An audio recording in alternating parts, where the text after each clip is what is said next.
You guys great? You guys having fun? We're professionals. You might not have noticed that, but we are professionals at what we do. We just professionally suck and professionally act like a bunch of assholes on stage. That's what we do.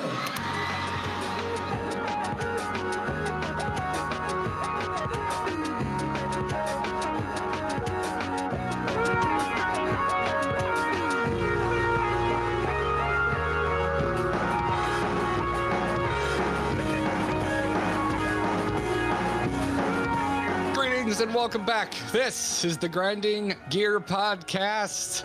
I am about to hold it hostage with Blink-182 hype, and my name is Garrett, here with Kyle. Why? What? They're back, Kyle. What they do? What's the Blink-182 done? Tom is back in Blink-182, and it's a really big deal Oh, Tom, for Blink-182 fans. Good, Tom. Oh, is he the one with the beanie? The hair? What we got here?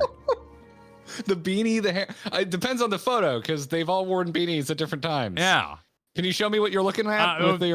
What do your elven eyes see? Okay, let's we'll do it for the stream here. Let me get it up. So there it is. Yeah. That is Tom. And wait, hold on. So the beanie's eating ice cream. Okay, middle beanie plus ice cream is Tom. Okay. So Tom's back. Congrats to Tom. Congrats to Tom. Beanie with no shirt and a lot of tattoos is Travis. Okay. And dude on left is Mark. Perfect. What did they do? Why? So Tom DeLonge hasn't been in Blink-182 for almost 10 years. Oh, okay. Neat. Yeah. He left the band shortly after their BlizzCon appearance, as a matter of fact. If you remember the year that Blink-182 played BlizzCon. I think that was the last year.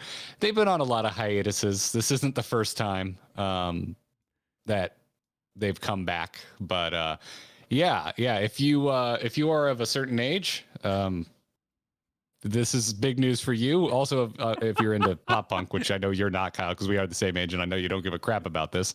But I'm stoked as hell Congrats. that Blink is back to not technically their original lineup, but it's the famous lineup. This is the lineup everyone knows and loves. They did have a different drummer before Travis, but he kind of sucks compared to Travis. Oh, well, yeah, but all drummers are supposed to be legendary, right? That's the meme. He's got one okay singer. Yeah, but the difference is that Travis Barker is actually a legendary drummer. One of the most famous drummers in rock and roll. Interesting. Yeah. Oh, but congrats. Are they doing Edge Fest? Where are they going? Like, what's the? They're doing a massive tour. Okay. They're all the small things. Okay, with the nurse with the rubber. Yeah. What's my age again? Yeah. I took her out. It was a Friday night. Yeah. All that stuff. Okay. It's Blink-182, pop punk royalty. When I was growing up, you had to fight about it. You had to fight about it. Who was better, Green Day or Blink-182? That's who you had to fight about. Oh, so it was kind of a like Backstreet Boys versus NSYNC. I mean, yeah, sort of, kind of. And then there were the insufferable quote unquote real punks in the back of the class that said they were both sellouts and they both suck. Yes, probably, but that's also how you survive. I'm not gonna blame you. Yeah, it's I would. I'm not gonna get into this. I'm not gonna okay. Dookie still video game show. Video game show. Yeah, I'm just really excited about Blink-182. Also, you go listen to their live album, the Tom, Mark, and Travis show, because it is where my entire sense of humor comes from. Okay. Warning: it's so vulgar. It's so vulgar. That's okay too. But that's it. If you ever wondered why I am the way I am, it's that and watching Jim Carrey at too young of an age. So there you go. Uh-huh. There you go. Also, new album coming out, apparently. I don't know. Haven't heard the new song. I think it just dropped. Haven't heard it yet. I'm just excited they're back together. I'm happy for you. I'm in full blown nesting at the moment, so my life is comfort, and video games. So I'm having a good time. Yeah, Comfort. Are you familiar with the nesting? I am familiar with the term. Yeah. I don't have a child, so I've never gone through pre-birth nesting. It's like being hangry, but it's like comfort angry, where you have the capacity now to perhaps take out various animals in your environment for safety and soft things. Like normally as a human being, you walk through the woods and you see a rabbit and you're like, oh, what an adorable rabbit. But in the nesting time, you're like, oh, that's soft. I need that on my floor. So Amazon, I've been busy late night, like 3 a.m. Amazon searching, trying to get enough soft stuff in the house. Need a Because why splash of hunt color. rabbits in the woods when you can just go on Amazon and order a faux rabbit? Exactly. But it's a madness that overtakes you. If there are any parents-to-be or parents in the audience. I'm about to leave next week for my first videography job since COVID, at least first on location videography job since COVID. I'm heading out to New Mexico to do like 5 days of shooting. And I kind of feel like I'm nesting because I'm having to pull together every piece of video equipment and recording equipment I own. Sure. And then I'm also thinking about like, I'm going to be there. I'm going to be alone for like 5 days outside of, I'll be around people working, but I'm like just staying by myself for like 5 days. I'm just like, I'm just going to need everything that makes me comfortable. I'm like, I have so many hoodies. I haven't needed a hoodie in so long. What hoodie do I need to bring? Like all these things. It's like, I'm going to be marooned in the desert for 5 days and I want to be comfortable. What do I need, Kyle? The copy of your stuff, the old George Carlin bit. I don't think I've heard that one. It's a good one. Someone says you're coming here. If here is Las Cruces, New Mexico, then yes, I'll be there. I'll be out at New Mexico State University for 5 days. Beautiful that New Mexico. If you're attending their student-run Shark Tank event, I'm going to be hosting that. So that'll be interesting. I was going to be out there shooting, and they're like, Garrett, you host stuff. You mind emceeing this for us? The Shark. I was like, wasn't that like a TV show where they would like look at inventions or something? The Shark Tank. They do a student version where because they have like an entrepreneur track out there. It's pretty cool. Like they teaching college students how to actually run businesses. Anyway, the ones that actually have like intellectual property and stuff, they pitch it to local venture capitalists. It's kind of neat. Yeah. No one came here to hear this, but yeah, that's what I'm doing next week. So I won't be here next week. Can we announce the guest? Yes. Well, maybe. We'll see. It's still up in the air. If the answer is maybe, the answer is no. No. Yeah. Let's not. But Okay. All right. Someone will be here in my stead. Yeah. Someone will be here in my stead, and they are wonderful people that I kind of wish I could be on the show with. Yes. If all goes well and done, expect a more heavy kind of deep dive in the Final Fantasy track of things, as it is one of our main games around here. But we talk about a lot on the show. There's a lot to talk about this week, in fact. Yes, there is. So let's get to it. Good. Oh, great news, everyone. Shove it. Grab your swag bag and overpriced hot dog, Kyle. Cons are back. There's a lot of con-related news this week. All of it not great. Or some of it not great. I mean, it's stumbling blocks. What an interesting thing. Yes, cons are back online. I think everybody's trying to figure out the middle ground for existing in a con atmosphere. My son did a bounce house this weekend, so we all passed around a little something after that. Bounce houses happen. And the fact that you're still like standing is just like, I love it. I don't mean to say that I love a world after COVID, but I will say I like the part of being having lived through COVID where you get sick and you're like, oh, it's not COVID. So like you're sick, but you're stoked. You still feel like you won the lotto even though you're sick. That's nice. Although the last time I was sick, it was COVID and it was terrible. No, but entering that more aware kind of a city culture, maybe for the United States. I'm in a city, but still, we never had masks before, getting sick, and it's just a cultural thing. If that develops, that's great. I now have a hand sanitizer on my side. All these are good advancements for the future, and finding that balance at a con with everybody else's preferences and their understandings and kind of what they're comfortable with. That's going to be a learning block here. There's going to be a lot of stumbles along that way, and hopefully, people are patient and honest about what they require, the space they need. Yeah. So anywho, you know what, Kyle, pick your own adventure. Do you want to talk about a con everyone's excited about, or a con that everyone barely survived? Let's go with barely survived first. All right, top cool. Of the news. So you chose TwitchCon. TwitchCon, the might kill you con, apparently.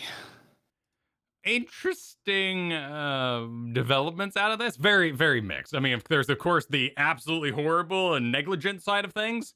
There is the soundbitey side of things. And then there's things that's just getting kind of blown out of proportion. The full gambit of drama. You won't believe this, Garrett. You won't believe this. Twitch generates drama. Twitch generates drama? I know. Madness, I've never heard right? of this. I know. I thought they were like a straight shooting company that's never done anything or taken anything away that's really pissed people off. No, never. I never thought that a company that, you know, decides to put it to a vote on whether you deserve to make money from your effort would ever cause drama. Yes. Yeah, and then there's competition entering that sphere with YouTube and you know, asterisks, you know, others. You know, there's still kind of that other sphere, and Facebook's still trying to do their thing. But yeah, TwitchCon happened this past weekend. Where did it take place? What city did they camp out in?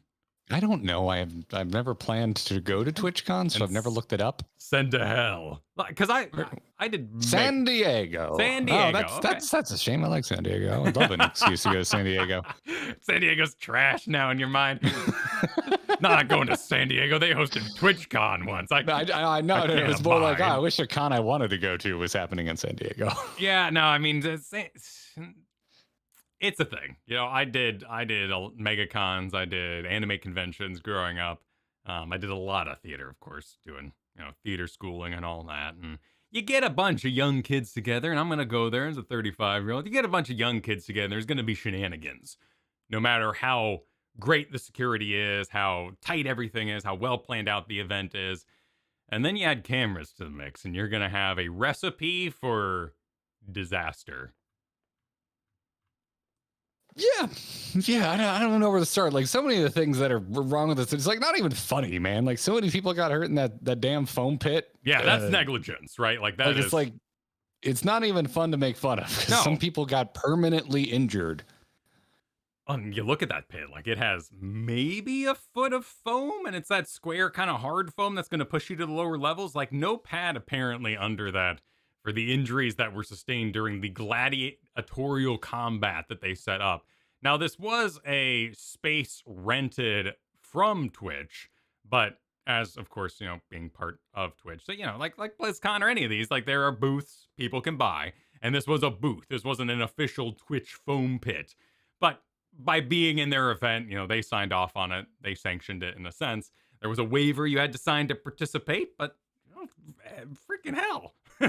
There's an assumption that you're not going to get horribly maimed. That they were prepared with the right amount of protection should you fall, particularly in like a, you know, in a joyous manner. You're on camera, you got an audience, people are full of adrenaline, you're being pushed to be more outrageous. I mean, you know, that's how what you're doing at TwitchCon. Either you're there to meet people and like collect the characters Disney autograph kind of style thing, or you're there to possibly, you know, expand, network, get noticed. And this would be a streamed area that you might want to be a little extra outrageous in. It needs protection beyond the normal.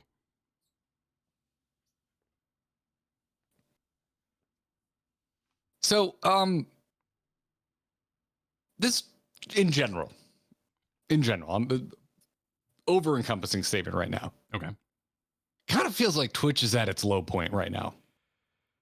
How are you feeling about it? Like, cause I'm just looking at it, boy, kind of feels like Twitch is at an all-time low at the moment in terms of public opinion about the brand. Yeah, I mean, granted, you know, I'm still, I've had a recent breakup with them. Not, you know, we're coming up on a year still. We got about 3 months, but still, you know, I went through a pretty big breakup there in the sense that they didn't have an algorithm. There was no discovery available. And everyone I've ever talked to, no one explores Twitch. You either go to the channel that you want, the exact channel that you know is going to be streaming, or you leave. Like, nobody just jumps on the couch and like, what's on Twitch? Oh, 32 views. Let me click that. Oh, here's the storm. You know, like, you had an audience you built, and that's what made it feel like a community, because it was that audience. But the culture of the information exchange from the company felt very predatory. And so I was more than happy to leave for another platform where I received more business-like information, more business-like exchanges, and was prompted to grow a business rather than a community in that regard. Granted, like community growing is better done on like Discord and those sort of environments too. So Twitch is trying to be all the things. They were trying to Facebook it, and they end up dropping all the balls. That's how I always thought about YouTube as well. But every time you post like a text post asking people questions, the amount of engagement we get is ridiculous. To use the cold, marketing term of engagement. But that's kind of what I always believed, and I don't think I believe it anymore. Like Twitch, there's still good things about Twitch. Like just because we stream on YouTube doesn't mean I'm like entirely off. Yes, Twitch is it's essentially the Ziploc brand name of streaming for a reason. Like there's a reason they are the juggernaut that they are in the space.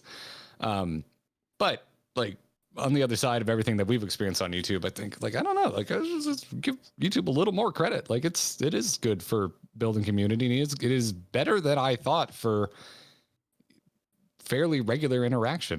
Cause I don't know, like when we were going up, like we sat down and had conversations once we started getting some traction over here of like, do we want to do polls on YouTube? Do we want to do text posts? Does anyone actually read those things? And when we made our first one, the answer was very clearly yes. People actually pay attention to what you post if they're already invested in your channel. So in terms of building a community on YouTube, yeah, it can be done there too. We did it. Now, granted, we do have the Discord as well, which is significantly more active at more hours of the day, but it's kind of the nature of the beast. There's a lot of personal takes in there, and of course you have to kind of choose your city, so there's going to be that competitiveness as we move around, exchange resources. My city's doing it better, woo, Denver, the sports team kind of thing, right? Like that's just going to naturally develop because you don't want to think about the grass being greener on the other side, so we hyper focus on what's bad about Twitch. It's also the cool thing to do, drama. There are these lol cows as they've been identified over the years, and Activision Blizzard and Twitch have entered that sphere where they really can't do anything right. And if they do something right, the drama is we'll see. And oftentimes the we'll see ends up pseudo becoming accurate to a degree. So let's kind of run down the list here of the other issues that happened. Yeah. I saw a lot of stuff about accessibility and various versions of that. It kind of sounds like they were understaffed. And this impacted folks that needed special access and for getting into the darn venue. There was also a lot of complaints about crowd management, which kind of, to me, like raised the flag. Like, I don't know. I don't think I've ever been to a con where I would say the crowds were managed particularly well. It's always kind of a mess everywhere I go. But then I heard that a lot of folks were saying that panel rooms were just not big enough and they weren't barring entry. So it was just getting completely slammed. And I'm like, okay, never mind. I like almost every con I've ever been to shuts it off at a certain point. Like once you hit fire code, they close the doors. Like, sorry, it's full. You should have been here earlier or paid for a VIP package or whatever else they're trying to monetize. And that's not a dig at Twitch. Like everyone does that kind of shit, right? Like the rope section in the front. But there is a degree, and particularly with this audience, where you're going to have a lot of social but isolated individuals, right? Like people on Twitch are not shut-ins necessarily. You turn off your stream, you just talked. You feel like a balloon burst and your room just suddenly emptied when you turn off a stream. You were hanging out with people. It was a social engagement.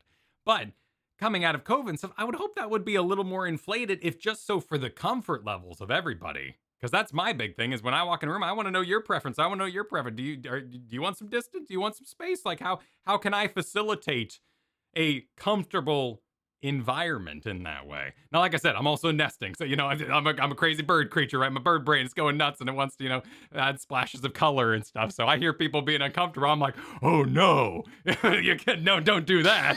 That's wrong. I thought you were going to go, I can't be sick with a baby on the way. I thought that's the direction you were going with that. I don't want to bring any home as well. So, that's the thing. Like, I don't know. I don't want to belabor the COVID thing. Cause it's like, to me, I'm in the mind of like, I still try to avoid it. I don't mask constantly, but I mask in crowded places. but that's how this all started. If you remember when TwitchCon was announced, that was the very first like quote unquote controversy. Was everyone was like, oh, they've said there's going to be just nothing at all, and as far as health concerns are focused, and they had to walk that back. And so it's just weird, man. You have to it's provide standards for comfort. Whether or not you're matching so-and-so's system of constructs or whatever, you just have to have some standards so in the rule set everyone can enjoy. That's why D&D has rules, so everyone knows how to enjoy themselves. The lack of security or the complaints about security, that's soundbitey. That's one of those where I'm like, we should have had more to manage people, particularly after COVID, and help them move in safe ways, construct lines, queue up properly, particularly when you have a lot of younger people and very high energy people around, a lot of extroverts. But the security guards being cruel to people, that happens at BlizzCon because they don't know who you are. You're showing up with your giant coat and 5 belts across your shirt and you have a sword on your side with, the orange end or whatever. They're going to be like, whoa, this wasn't the makeup convention I did last week. This is kind of weird. What? And they get kind of aggressive on you. And it's strange. Did you hear though? Because it went the other way. There were stories coming out about how the staff said it was the rudest crowd they've ever worked for. And I believe that too. And it, there's kind of an equalizing that goes there in some regards. Like people going to this event are going to expect security guards or at least people telling them what to do in the culture. It's a very ingrained, deep community with a lot of memes, a lot of Pepe hands or whatever. And when you throw convention room guard at that, it's going to come off as extremely abrasive to young kids. Because they're not there to follow the rules. They're breaking the rules. They're running their own job. They run their own business. You might be talking to a millionaire or something mad like that. And so they're going to lash back. So it's somewhere, there is training that can be done, like sensitivity training for Twitch streamers that, might need to happen. But also I fully believe that, people probably wrongfully unleashed on some guards with some don't you know who I am atmosphere. Or just, we're getting crazy. And they shouldn't be getting crazy. I mean, it's a big con too. Not everyone there is even a streamer. Some people are just there because you're a fan, right? Yeah. You just want to be a part of the event. So yeah, it's didn't sound like the best time. No. I'm sure if we had gone, I'm sure we would have had a good enough time. Everyone back when we were fully in on the Blizzard Entertainment stuff, when we go to BlizzCon every year, everyone loved to talk about what year of BlizzCon was good and what year of BlizzCon was bad. And you had 2018 where everyone was just dumping on it. So on the outside looking in, you're like, oh, that was a bad year for BlizzCon. What a terrible year if you went. And it's like, no, if you went, you still had a freaking great time because you're there with all of your online friends in person that you never get to see. You're still going to have fun. But yeah.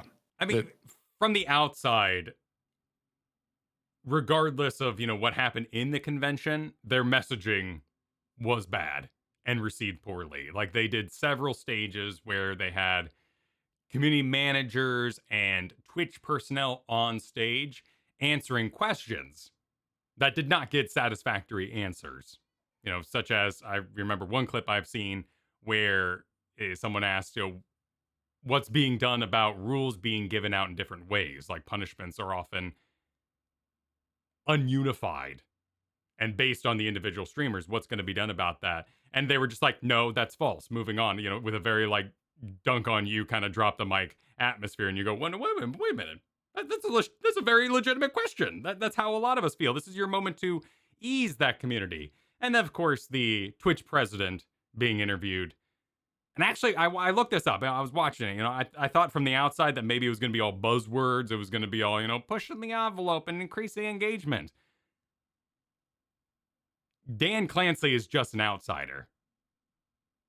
Just simply seems like an innocent guy who thinks he's running a theater company, a performance venue, and doesn't understand the sort of business mindset that people set up shop on his land.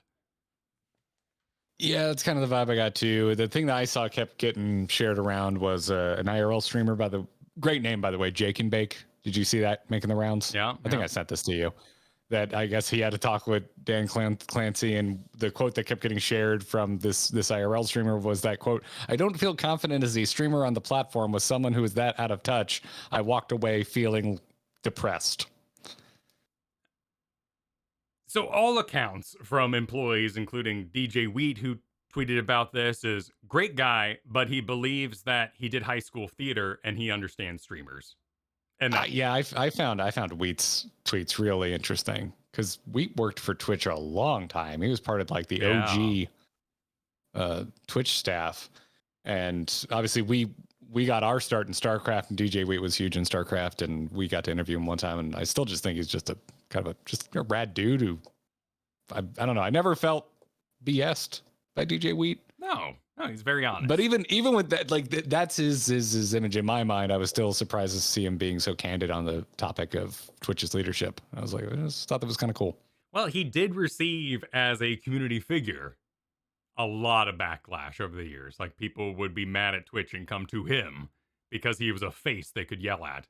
So he has been through a lot and understands a lot about what people want on the platform, particularly, of course, right now, the 70-30 split instead of the 50-50 split. But the president, in kind of an innocent way, like that's the interesting thing about this interview and what they had to say. Like, they truly believe in their heart that they're doing half the work, that they are fostering this community. I think it comes through clearly in their emails they send out, to partners, and I still get them. They expose months in advance what they're doing to change certain things or how they're going to be working this system, but they're not the things people want. Like, there's a lot of transparency, but what they're saying is not organic to the community that's working there. It's like the manager showing up and arguing with everybody about like what's going on in the store, and you're like, have you been here? Yes, that's exactly how it feels. That's exactly the vibe I'm getting, is like manager versus the cool teenage staff. Yeah. Like, it really does have that abrasive feel to all of it. And I'm a drama hound. I'm eating it up. I think this is entertaining as hell to watch from the outside. Oh, sure. Like, to me, it very much reminds me of when I was, working at a bookstore, and the intercom would go off from the manager up in the office, and he's like, "You guys aren't pushing BOGO items today. You got to lay on the BOGO items." Like, that's how September feels over at Twitch. Like, you feel like someone up top is barking at you to make money for them. And you're just like, could you do something about the assholes in my chat? Yes. Like, Could you could you clean up your system? Could you share me? You're going to get rid of like hosting soon. And that's a huge reason why discovery even happens on your platform. It's a weird phase. And of course, at the end of all this is the truth of it that during COVID time and lockdown, a lot of people checked out Twitch for the first time. They want that same revenue that they got during that time period. And they're trying to come up with new and interesting ways to pull that off, including more ads, including taking it out of your share. Yep, exactly. Yeah. But my harsh feeling is they deserve it. They deserve the backlash that is happening right now, the same way Blizzard deserves the backlash that they are still dealing with. And I think and they are not trying to fix, because I think Blizzard is still making missteps. But now it's in the games and we're not as focused on the culture side of things. I just think they're just making mediocre games with bad in-game systems. So that's kind of where I'm at. I'm just like, reap what you sow. Yeah, too many cooks in the kitchen is a lot of what I'm feeling over there in the creative process. Yeah. With the massive umbrella that you and I are sitting under of hypocrisy, being like, yeah. We say as we're on our massive Google ran platform that we use. Yes, absolutely. It's not like, Final Fantasy 14's all daisies either, right? Like, there's, spaghetti codes and everything else that can happen over here. What are you talking about, Kyle? I've never heard anyone say anything bad about working for Square, especially if they're a third-party studio that they used to own. There's these issues, for sure. For sure. It's a fascinating time in gaming, and much like, free range. There's a lot of food comparisons you can make to video games. Is this all natural? Free range developers? Were they allowed out out of their cages for a bit? Did they get whole grains? And you're like, oh, maybe That's how I feel on YouTube. I Yeah. can put that video out and then I can go enjoy my weekend and the video lives on. And because there's discoverability through the search feature, people still find it and I still, I'm still growing in the background while I'm having a life outside of my content. Ethically sourced entertainment is what we're after here. Yeah. And I've been thinking about that a lot too, right? Like you hear these stories about, The Crow was one I remember, illegally shooting in the streets and whatnot. I think, didn't also like Predators 2 find a dead body or something crazy like that? I think that was Predator 2. Yeah. So there's Predator 2. There is a time when creating a product, and we're certainly aware of this, making videos on a week turnaround where you work late and it is insane, but you pay it off. You have that release. And we're still waiting to hear that from a lot of video game companies. Like we understand, like in entertainment, there is a time where stuff's going to be nuts and you're putting all the pieces together. This amalgamation of motion capture and the graphics and the artists and the designer and the systems, like they all got to like be slammed together somehow. It's going to be nuts. But that breath after is so important. And that's where the corporation and kind of entity of video game creation is failing. Yep. No, it's interesting. We're seeing, I don't know. I feel like we're seeing pushback in a more interesting way that we haven't seen before. And I don't know, I've been the thoughts for another day, but I wonder how much of it is like we have a wide enough spread in age now of invested parties because we have the younger generation now being fully invested in the stream, but you also now have people in their 30s, 40s, and 50s that are also just as invested. So you have like proper goddamn adults that now are like, hey, wait a minute, this is bullshit, and I'm going to let you know.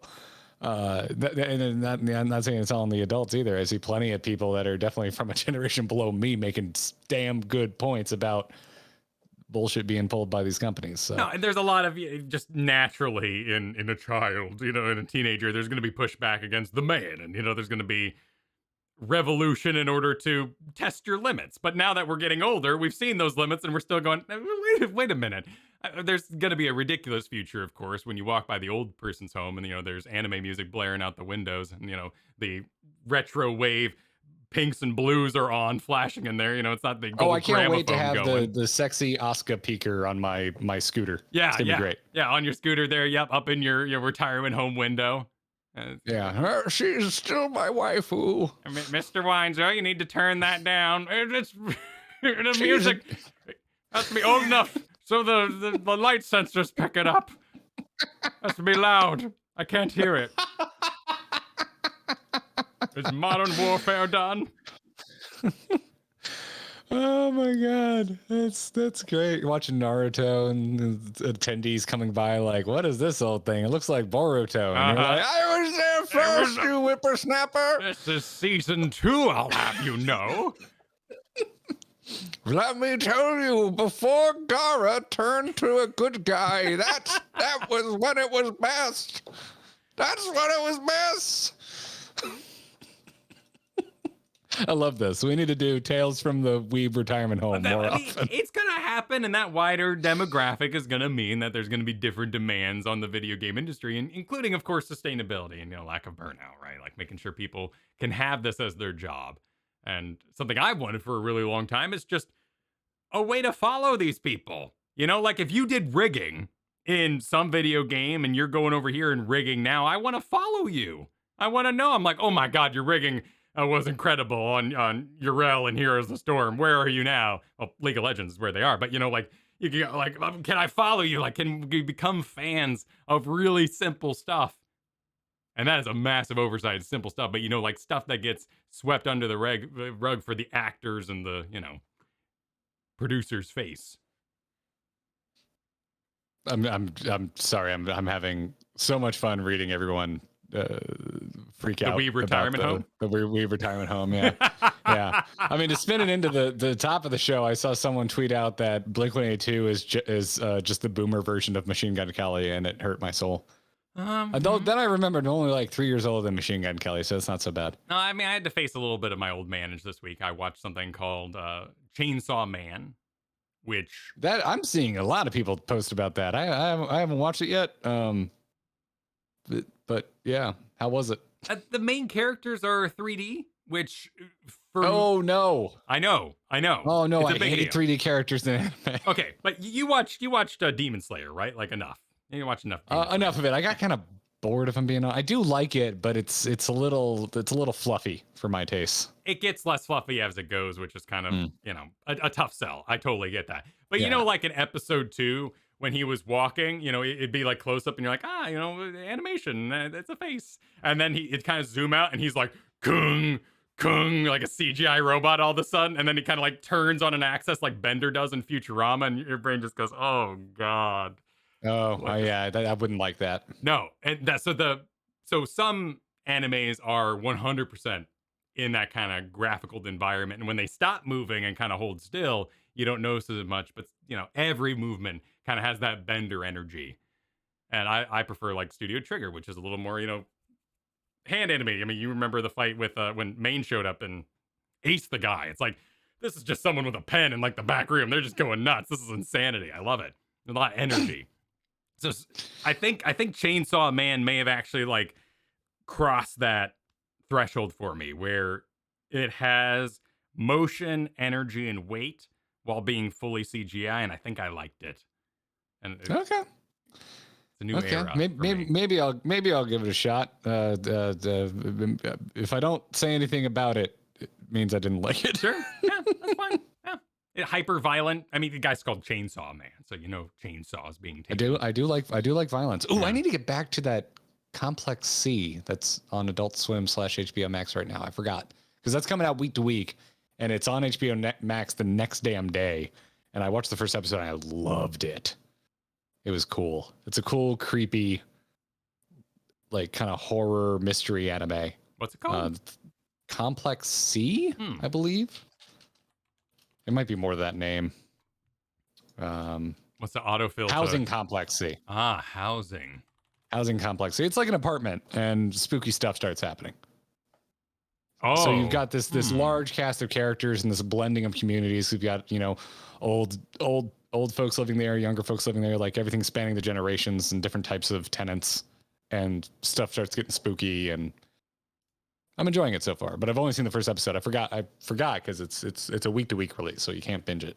Oh, interesting. I like the quality on this I'm seeing. Yeah, I like the way it looks. It's fun. It's got some heart. It's not all spooky. Like there's some really fun, nice characters that just kind of give you the warm fuzzies, and it's the first episode's solid. So well, my project for next week is I'm finally going to check out Andor. So I'll do that. I'll stick, okay, cool. Stick my toe in there. I'm a little worried you're gonna think it's slow, but I like how slow it is, and it really made the episode that premiered last night hit like a massive truck. It was good. I cared about the characters. Star Wars made me care about characters. Made me care about characters, Kyle. We'll talk more Star Wars later on today. Oh, wonderful, wonderful. Well, let's wrap up our con talk with the fact that Final Fantasy XIV Fan Fest is back. It's been announced. And I guess I should have assumed this, but I did not realize that they do like a shotgun style where there's multiple events within a year's span in multiple locations. Yes. And from what I've heard on the outside, they save certain announcements for certain cons. So like Japan is scheduled for early 2024. And that's where like the big trailer, the cinematic in all its full glory will be revealed. Whereas like London will get a lesser or, smaller cut of that. And you get a teaser, get a teaser, and then you get the full, slightly longer teaser, and then you get the full thing. We recently started Shadowbringers, and if you've seen that cinematic, it kind of plays out in, kind of chapters. The first part of that intro is not too super spoilerific. And I guess the way that was kind of doled out is that the very first cut they showed only had kind of the first section of it. So I'm assuming they'll do something similar with this. But yeah, I have booked a hotel There's no information on when the hell tickets are going to go on sale yet. My understanding from folks that have done the ticket buying before is that we're still a ways off from tickets going on sale, probably early next year sometime, based on previous fan fests. I've also been warned that, yes, it is exactly like BlizzCon, and these tickets are going to sell out instantly. So if you actually want to go and pay face value, be ready to smash F5 on the day that tickets go on sale. Yeah, I mean, this is Fan Fest for Final Fantasy XIV, so I don't know how big of a space they're talking. I watched a Mr. Happy video he does like very quick turnaround news kind of talk on Final Fantasy and has digest just about every aspect of the game. So they were saying like 20,000, 24,000 abouts is what you can expect the audience size, which I think puts it around BlizzCon 2017 size in that case, before they really kind of blew out. I want to say, because I started going in like 2010, and I think between then and like 16, 17, it really was unchanged, and I think it was 24,000.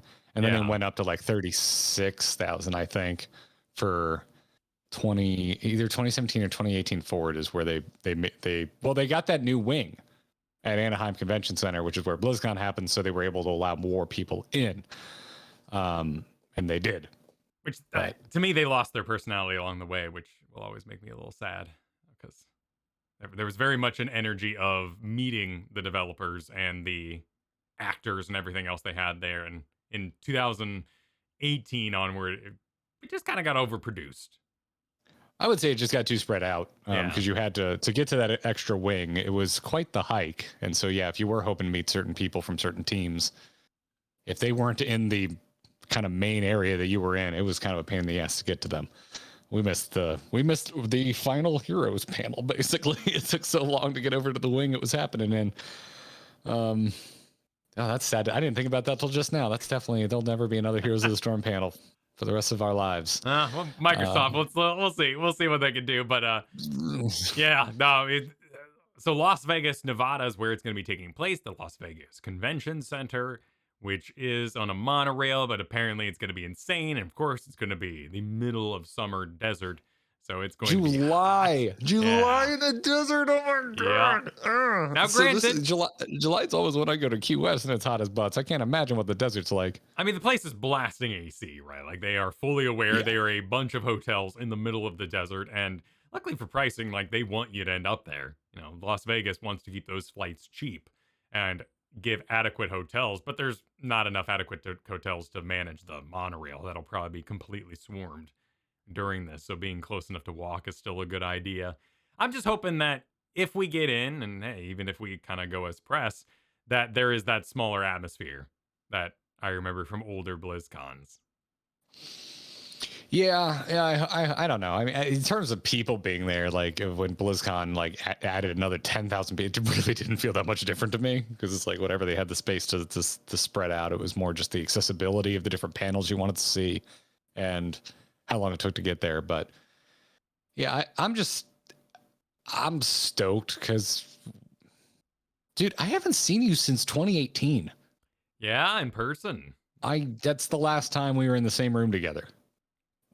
So like, I'm going to be stoked to see one other person, let alone everything else that's going to be going on. Everyone else is going to go that we're going to get to see, meet for the first time. I'm sure we're going to get to catch up with some old BlizzCon buddies. Yeah.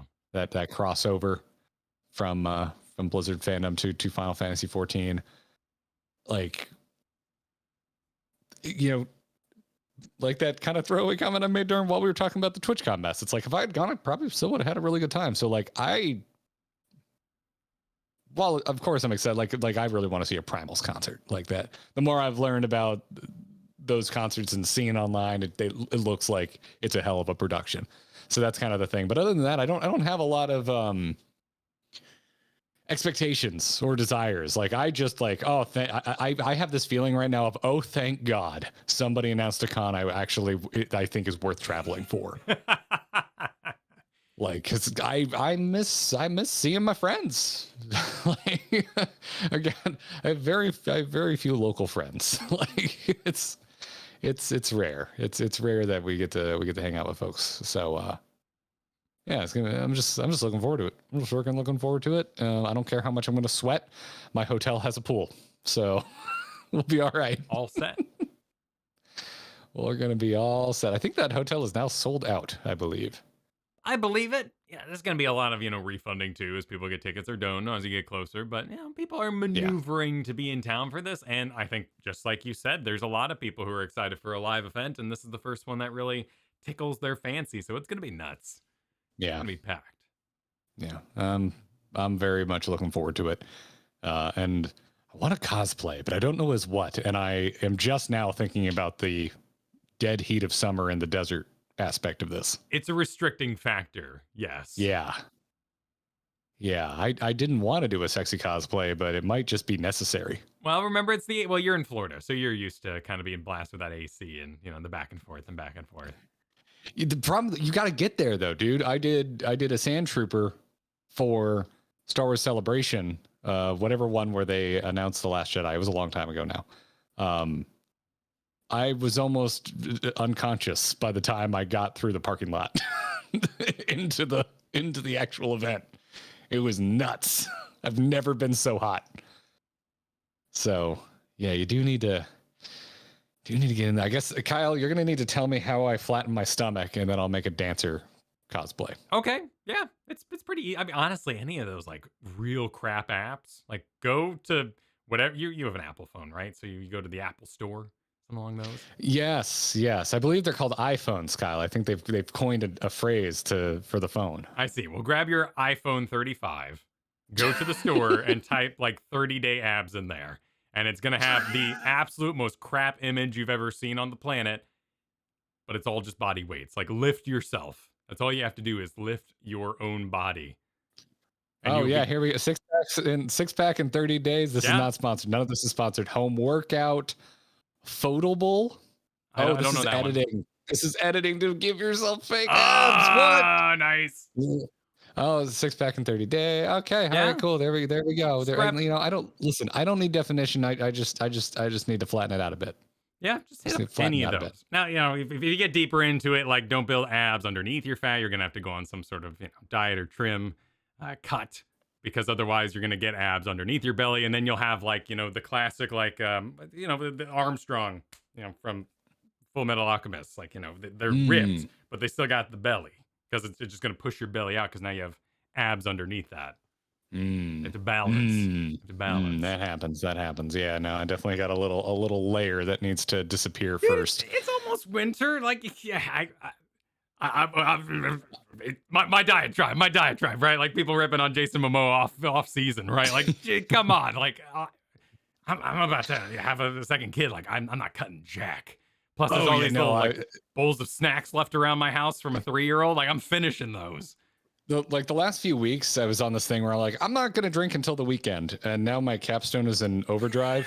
And I am traveling this Sunday for my first big videography gig in a while I'm still having to do my capstone while we, surprise, have a successful YouTube we need to keep running. So that went out the window. I had a high noon last night and it was wonderful. Well, if you all would like, I'll do something maybe in the Discord. I'll announce it here when I'm putting it up. I'll do like a fit for FanCon. Fan Oh, I like that. Fit for Fan I like it because I don't think we've ever talked about the fact that you're really into fitness on the podcast. It's never come up, but you like any normal human, you go in and out of phases of really working on yourself. Right. But you and Kristen are a deep well of knowledge on staying in shape. I'm really enjoying it, but I also enjoy like Oreos. Like I take there's on off. You maintain like the running or whatever your kind of like cardio, keep your heart healthy business is, but then there's a time when you want to be like show ready. They call it. My sister does like the full blown, up on stage in the bikini kind of judges thing, and that's nuts with all the powders and the super diets and all that kind of thing.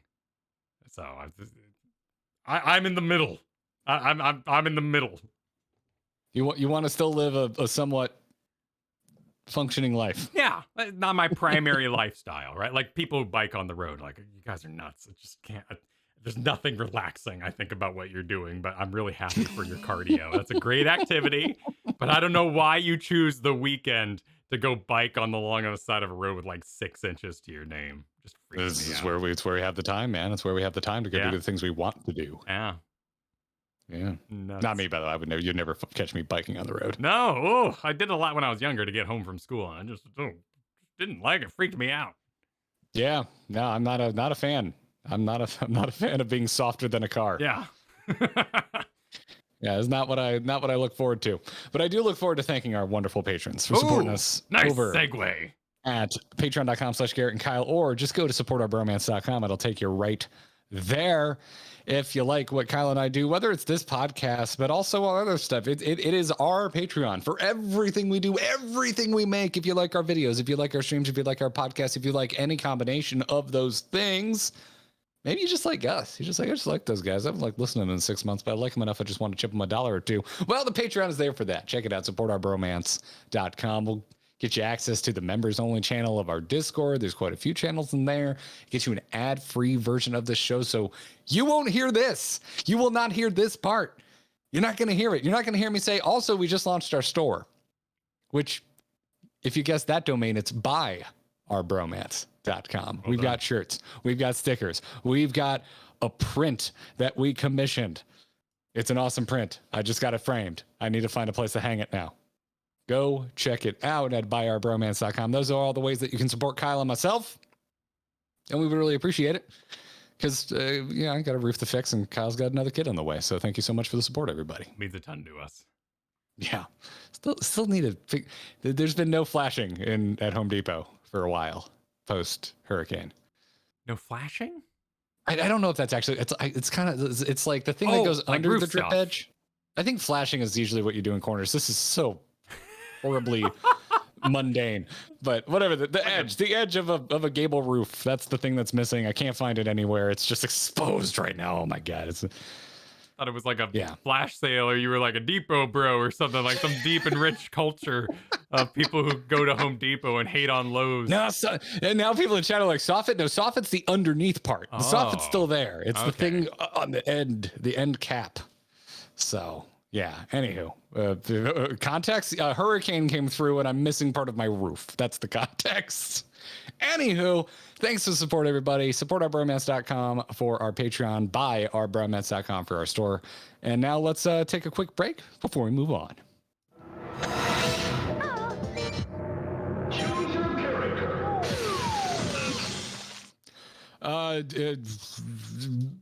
I've been packing, playing Final Fantasy 14. Almost all of my jobs are ready for Roll Quest, which I'm really excited about. Well done. Yeah, I've been just vibing at Final Fantasy 14, man. I've been having a good time. I've been doing a lot of non-stream play, which I love streaming, but it's fun to just get in there and grind and not have to worry about being entertaining while you do what would be a boring thing to watch. Sure, but you could there's a chill, right? Like absolutely you could hang out over it. It'd be a great platform to run a stream during. I also see a lot of people, they take care of dailies while they watch videos and make react content at the same time. But yeah, there's nothing like late night, nobody bothering you in there, just doing the sauce, doing the good stuff. I got caught today. What'd you do? I got caught at the market board buying dancer gear because my dancer hit 70 and the full set of 60 stuff that I was doing wasn't cutting it. I went out to go do some fates out on the 1st. And so it's essentially a level 70 zone that I'm doing fates on, and I'm on my dancer and I'm at whole 60 gear and I just got wrecked, man. I just got rolled up and murdered by these mobs. It's easy to forget. And then I looked at my gear. I'm like, oh yeah, this is all my starter gear. So I went to the market board and I'm like, and I'm working my way backwards. I'm like, all right, let's get rid of the jewelry. The jewelry is like really weighing me down. And then lovely, our good friend Fane, I get opened up trade and I thought it was someone standing next to me, like made a mistake. So I canceled out of it. And then they open it again and I look at it, I'm like, oh, Fane. And Fane just gives me a whole set of dancer gear. And I was just like, did you know what I was here for? You're like, no, I just had it laying around. I'm like, I'm literally standing here buying dancer gear right now. Like, so it was a fun little moment. It was a fun little moment. So yes, easy to forget. Absolutely streamer privilege, Defuncted Rebel. Just yell it from the mountaintops. It is easy to forget. You level pretty quick. You level pretty quick in this game when you really go for it. when you really go for it. Well, and the game is so story based when you're MSQing that you just kind of forget levels have gone by because you fight so infrequently. So you don't really it feel. doesn't feel like you should have leveled up. Even though I guess if you think about like what you go through in the course of the story, I guess you would level up. Absolutely. At least in emotional destruction. Well, and story beats, like, sometimes your character is... I think that's a great part of Final Fantasy, is that they often structure the MSQ to have you leveling up as a power source or some sort of, a warrior of light. Yeah, it works. It works. There are justifications in the story for why you become more powerful, and I really like that touch. Yeah. Yeah. So I've just been dude, it feels like my game now. Like it feels like this is my MMO, which I almost always have one in my life, and now at like Final Fantasy, really a year later, really it feels like it's that game in my life, that it is my main game. It's my constant project. It's comfy. It's comfy, I think is where I would put it. That's where I'm at with Final Fantasy 14 right now. I feel the way I felt about World of Warcraft for a decade and a half. Very nice. Well, I can't wait to be raiding on the regular. That's what I'm looking forward to. Yeah, this is the puzzle solving, but I just want to see like the loot matter. That's the thing I'm really curious about, is when we're all caught up, no more minimum eye level, like feeling the, hey, what'd you get this week? Oh, you got a new ring. Nice. We'll be needing that for the DPS check. What'd you get over there? Oh yeah, that'll be good. Your shield really help us out this time. And all that sort of like conversation, that real nitty gritty table talk kind of stuff is something I do miss. I do miss a lot. But I have also been doing a little bit of that here and there, but I've been working on that game, the Jedi Fallen Order. And I got some thoughts. Garrett. Oh, are we gonna end friendship today? No. I've actually been kind of deep here. So for the live crowd, you're gonna see a little bit of me playing. You'll see kind of my organic experience arriving on a new planet. So what I did was they did like a classic choice. They were like, "Do you want to go to Planet 1 or Planet 2? Planet 2 is really cool. You should do that first." And I was like, awesome. And everyone's like, do Planet 2. I'm not streaming it, but I was like talking about it a little bit. Do Planet 2, Planet 2, so cool. You as well, Garrett.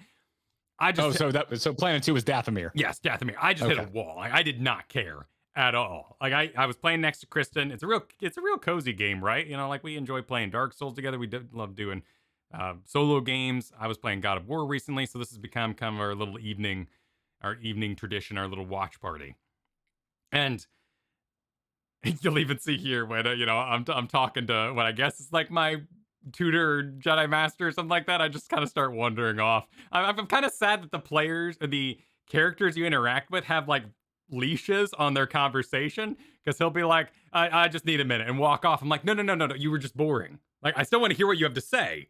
I wasn't involved enough. Like, you weren't doing anything emotion wise that kept me engaged. Your model wasn't, uniquely lip sync. You were just kind of gesturing. So I got bored. No, please keep talking. I just want to go work on my lightsaber. It's not your fault. You're just a little dull. I still want to hear what you have to say. So I went. It'd be cute if they made it where they just suddenly it turns over to comm chatter, as opposed to. Yes. That'd be a great way to do it, right? Like, comm's always on. Proximity voice chat exists in the Star Wars universe. Like, let's do it. But so I went to Dathomir and I turned to Chris and I'm like, oh gosh, just watch this be like one sister. And in classic, like, cult led, there's gonna be one sister's gonna walk out and then she's just gonna summon a bunch of shirtless dudes, and that'll be the rest of the level. And lo and behold, I walk in and she's like, "You're not welcome here." Empower shirtless dudes with the power to not die to lightsabers instantly or something like that. And I was just like, oh, please. I was a little upset. I was a little like, oh, this game's crap.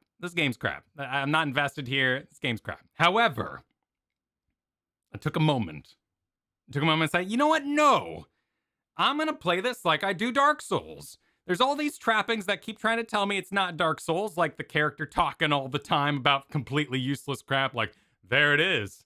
Guess that's where I'm going. It's like, no shit. Like, it's a rather linear map. Like, you're going there. Shut up. But I decided, I went back inside myself a little bit and I said, you know what? There's a load screen. It's cleverly disguised, sure, with like the spaceship taken off and you like, don't sit in the chair until it's ready and we go through space. Like, that's kind of cute. But in Dark Souls, if I came across an area that was complete bullshit like these shirtless dudes are, I would just pack my bags and leave and go to another zone. And I was like, oh, you know what? That's what I do. You come across a bullshit area and you say, not today. I'll come back when I'm completely overpowered. This is an RPG, and I'll own all these shirtless dudes, get straight to the gal who casts things, and maybe I'll have a good time at that point. So I went off to Other Planet. Help me out, Garrett. Other Planet. I don't know. I don't know what Other Planet is. Is the one that I'm looking at? Yes, the planet that matters. The planet you want to see next. There shouldn't have... It's a planet that doesn't matter and isn't famous within the lore at all, as opposed to the one you hate, which is one of the most famous planets in the extended fiction of Star Wars. Yes, because I actually... So she walks out, she's like, enchant my warriors with anti-lightsaber No, it's all right. powers. I already understand that you're wrong. We don't need to go any more deep into how wrong you are. Let's talk about the planet you did enjoy. The planet I did enjoy was full of stormtroopers, and I got to feel like I actually owned a lightsaber. Like, I needed this. I needed this little intro to kind of get into. I need to at least feel like a lightsaber was a decent weapon, which it's not against shirtless dudes. Listen, I'll give you that. The deflecting of lasers in this game is so goddamn satisfying. It's OP, that when there aren't people shooting lasers at you, it is. I'll give you that. I am freaking with you there, man. This game has a really satisfying lightsaber deflect, and when people aren't there to shoot lasers at you, you notice it. And here, you notice it. You can see on screen for the live crowd. You know, you can see on screen, I start moving slower. I start keeping my guard up because this is how I play Dark Souls. And it's a problem I think a lot of people had with Sekiro, is he moved too fast. So everyone was like, oh, this is an action game. This is an action game. My character runs all the time. No, you're supposed to be methodical. And one thing that Jedi Fallen Order does horribly is you don't really pull. There's not a lot of AI and like pulling things around corner. You don't feel like you're cheating the game because it's built like an action game. You're meant to kind of keep running and have, you know, an easier time on an easier difficulty. But I'm playing on, you know, the harder difficulty here. I want to feel that exploration and those steps. So I started walking real slow. I started keeping my guard up wherever I was walking. I started doing the Dark Souls thing. And I started having a decent time with it. I started really feeling the atmosphere a little more, enjoying the environment, getting to know the enemies and their counters. I started investing more in hitting Y, which is the heavy attack, because that's how I always play. I always play Dark Souls, sword and board, but it's one big ass shield and one huge like Zweihander, like one giant ass. And I just block till I figure out your pattern, and then I go whoa with an attack that takes a full minute to land, and then I'll go, you know, roll around in circles for another 5 minutes. Okay, so you're getting into you're invested in the gameplay and not as much the surroundings. Yeah, I'm starting to build the character. I'm investing more in the heavy attacks. I'm avoiding force point kind of things. I'm starting to spec in a way that makes him feel like my own. And I did realize in the background here that the reason I didn't give a crap about his face is because FromSoft has horrible faces, and they're always ugly as hell. So in my brain, when people are dissing on a real guy's face, I'm like, what the hell is your problem? His face doesn't matter. Because I'm going to get a cool helmet at some point, and he's just going to go away because that's how Dark Souls goes. I don't think there's cool helmets in this game, nor even like goggles or something for the guy. So I'm a little sad about that. I don't think you can cover up this dude's head at all, which is a shame because he has such a boring haircut. And I don't really care because he's supposed to be my self-insert. And in that way, I do kind of wish he'd be quiet a little more. Like he says a lot of useless stuff about like. Well, don't ever play Horizon if you can't stand the character you're playing not shutting the hell up. I don't really know her. I was actually told this last week that they have added accessibility options that allow you to hoover up the items on the ground. So my main complaint about having a crafting game where I had to watch her bend over all the time, that was me watching reviews on release. Apparently that's been, you can check a box and get rid of that now. And, you have some of the most oddly specific hangups with video games, dude. I do, but it's because I figured out my preferences. And having your preferences means you get to be even happier. So I'm exploring this game now with Dark Souls in mind and allowing myself to enjoy it more because of that, because I'm matching the play style and I'm starting to do it in my own way. So you're making me want to play. So something I really enjoyed the combat. Yeah, it was good. It's good. Like I still think that I wish they would have put all their points in jumping and just put it in combat. Like the jumping puzzles aren't terribly complicated. They're forgiving enough that, you know, when you fall wrongfully because you have to jump across the 27 spinning force platforms in a row, you just restart back at the start as long as you have enough health. Like they were nice about it. They thought about it a little bit, but it's still just kind of clunky. And I do think the kid moves too fast without running. It gives you this atmosphere that you're supposed to be booking it everywhere and being action-packed, Joe. And instead, the game is more methodical. I didn't play it that way at all. I was constantly moving. I was very high maneuverability when I was playing through this game. Were you on story mode or were you on like normal? Normal. Okay. So normal, probably a little more forgiving. I'm not saying, I'm having a richer experience than you. No, not at all. Like, this is just how I prefer. I like it being slow and methodical, and I want to really absorb the environment and the enemies as I trudge through it a little bit. Yeah, I typically enjoy more fluid combat in my games, but I mean, it's the same thing with Halo. Like, I love running gun in Halo, but the second you throw that thing up to legendary, I'm sitting behind a corner with a sniper rifle, inching my way through a level. Exactly. And I think that this game has a good block system. It's a little weird sometimes. I'm curious if there's like a talent point down the road that allows me to do a quick attack out of a block. If that ever gets unlocked, then I definitely don't have that kind of knowledge of this game. Okay. If ever, while holding block, if you hit X or something, you do a little like, this is a really quick one, then I've got no complaints. Like, it's a little clunk, but it ain't bad, and it works. And when you deflect and when you counter, it's totally functional.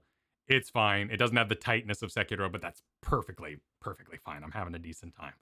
It's adjacent, right? Like, it is very much not a FromSoft game, but you can see the influence. And just owning stormtroopers felt great. So yeah, 100% into that. What I really discovered this last week, and I think this is where, the two gaming communities butt heads so much, is that Star Wars is often a license that does other things that exist. They put the Star Wars license on top of the thing, and that gets a lot of new players to try that thing. So in this case, it's a Dark Souls game. Well, not really. Not exactly.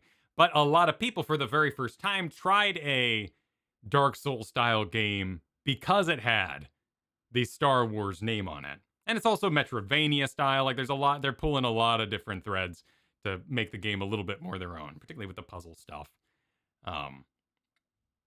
But I think that's where the real backlash comes from, because what happens is people see a game like this, and I do it too, and you go, I like this better in Dark Souls, or I wish they were more creative with the bad guys, like in KOTOR. And a lot of people simply haven't played those games. They're pretty obscure games. As big as Elden Ring got, and as big as KOTOR was, like, they're still just they're more shut off kind of games. You know what I mean? Like, there's heavy investments. Baldur's Gate, all these sort of things. They are like 100 hours to beat. And you just can't expect the average Joe to do that when you have a 20-hour Star Wars game you could just plow through and have a good time. So what happens is I show up, or another Dark Souls fan shows up and says, hey, I wish the blocking was more responsive.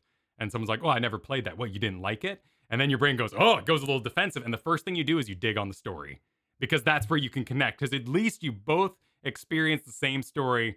And so your brain goes, fine, you care so much about story, I'm going to start ripping on the Star Wars story. Getting in there and being a villain. This is completely serviceable. Like, I really don't. I have nitpicks, but I don't really have any heavy issues with it. Knowing how you are, I'm going to take this as a glowing review. Yes. Fallen Order. But yeah, I feel like this visual aid that the live chat's getting is really important, because you can see just how slow I want to go, and I really dislike this game when I went at the walk speed it gave me. The pacing was way off for what I thought this game was. Now, I got to the spinning turbine, so I'm going to advance my video. Did you die a bunch of times? Oh, dude, it was lame. Like, was it the Beehive card game of Fallen Order for you? Dude, it was also where, like, day one, I went and checked out streams, and like everyone was there. Everyone was at that spinning platform thing, and you slow it down, you can't unslow it, so then you have to wait for it to go, so you keep like slowing it over and over because it's kind of almost there, and then you get impatient, you jump and you mess it up. Like, I saw this so many times on stream. I was like, this is a jumping game. This game sucks, I don't think this game put its best foot forward for streaming, which is an interesting conversation, maybe for another day. But, it's like walking in. This is an old Eddie Izzard bit, so I'll give reference. But it's when you walk into the grocery store and the first thing you see is toilet paper, and you go, this is a poo shop. Everything here is about poo. Like, no, you walk in the store, you see the fresh produce, you see the deli, and your brain goes, everything is fresh in here. And I feel like Dathomir with the shirtless dudes and jumping puzzle on the rainy planet, the Stormtrooper planet, you zoom through that opening level, which is so crisp and so well done and really sets the tone with the junk world. And you get straight to kind of lame, like limestone planet, which I actually really liked. I thought that had a lot of intricacy and freedom of movement to explore. But that's all just, it's so direct. And so everybody who checked out a stream day one saw you doing jump puzzles or saw you dying to shirtless lame dudes. And it was a horrible advertisement for the game. So what I'm saying is... You're assuming everyone dislikes shirtless dudes as much as you do. There was a time where, in KOTOR, a dude shows up and he's like, Vibroblade, a Jedi, I got you. And you're like, Vibroblade, okay, neat. And then episode, 2 happened?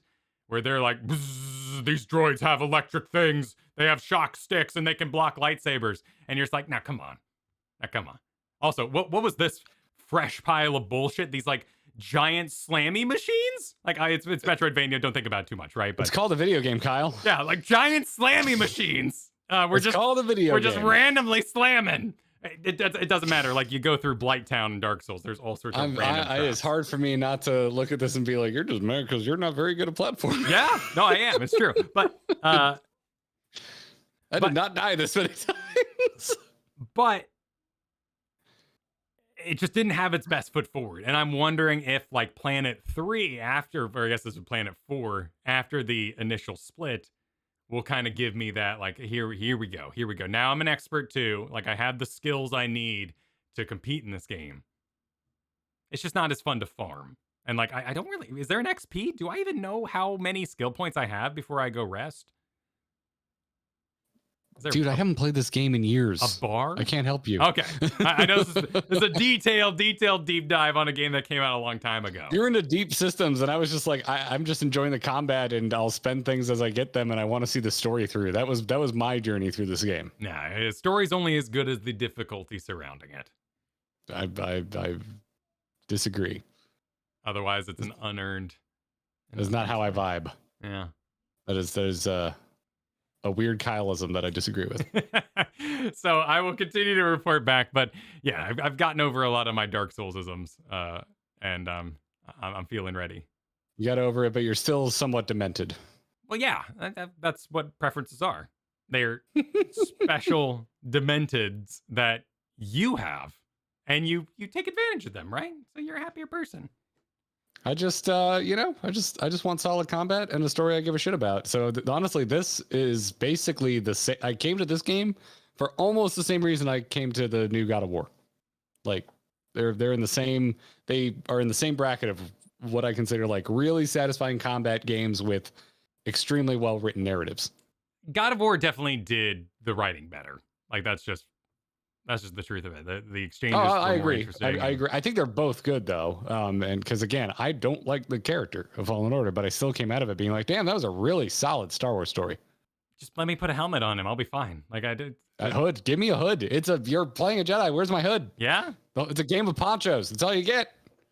Would you like yellow poncho or red poncho? You decide. I mean, it'd be fun to customize your character too. I know you can mod it and stuff like that, but we'll see. We'll see. Because I know I played as a little kid there for a little bit. You know, there's still a chance. There's more there than the ripping on him made me assume.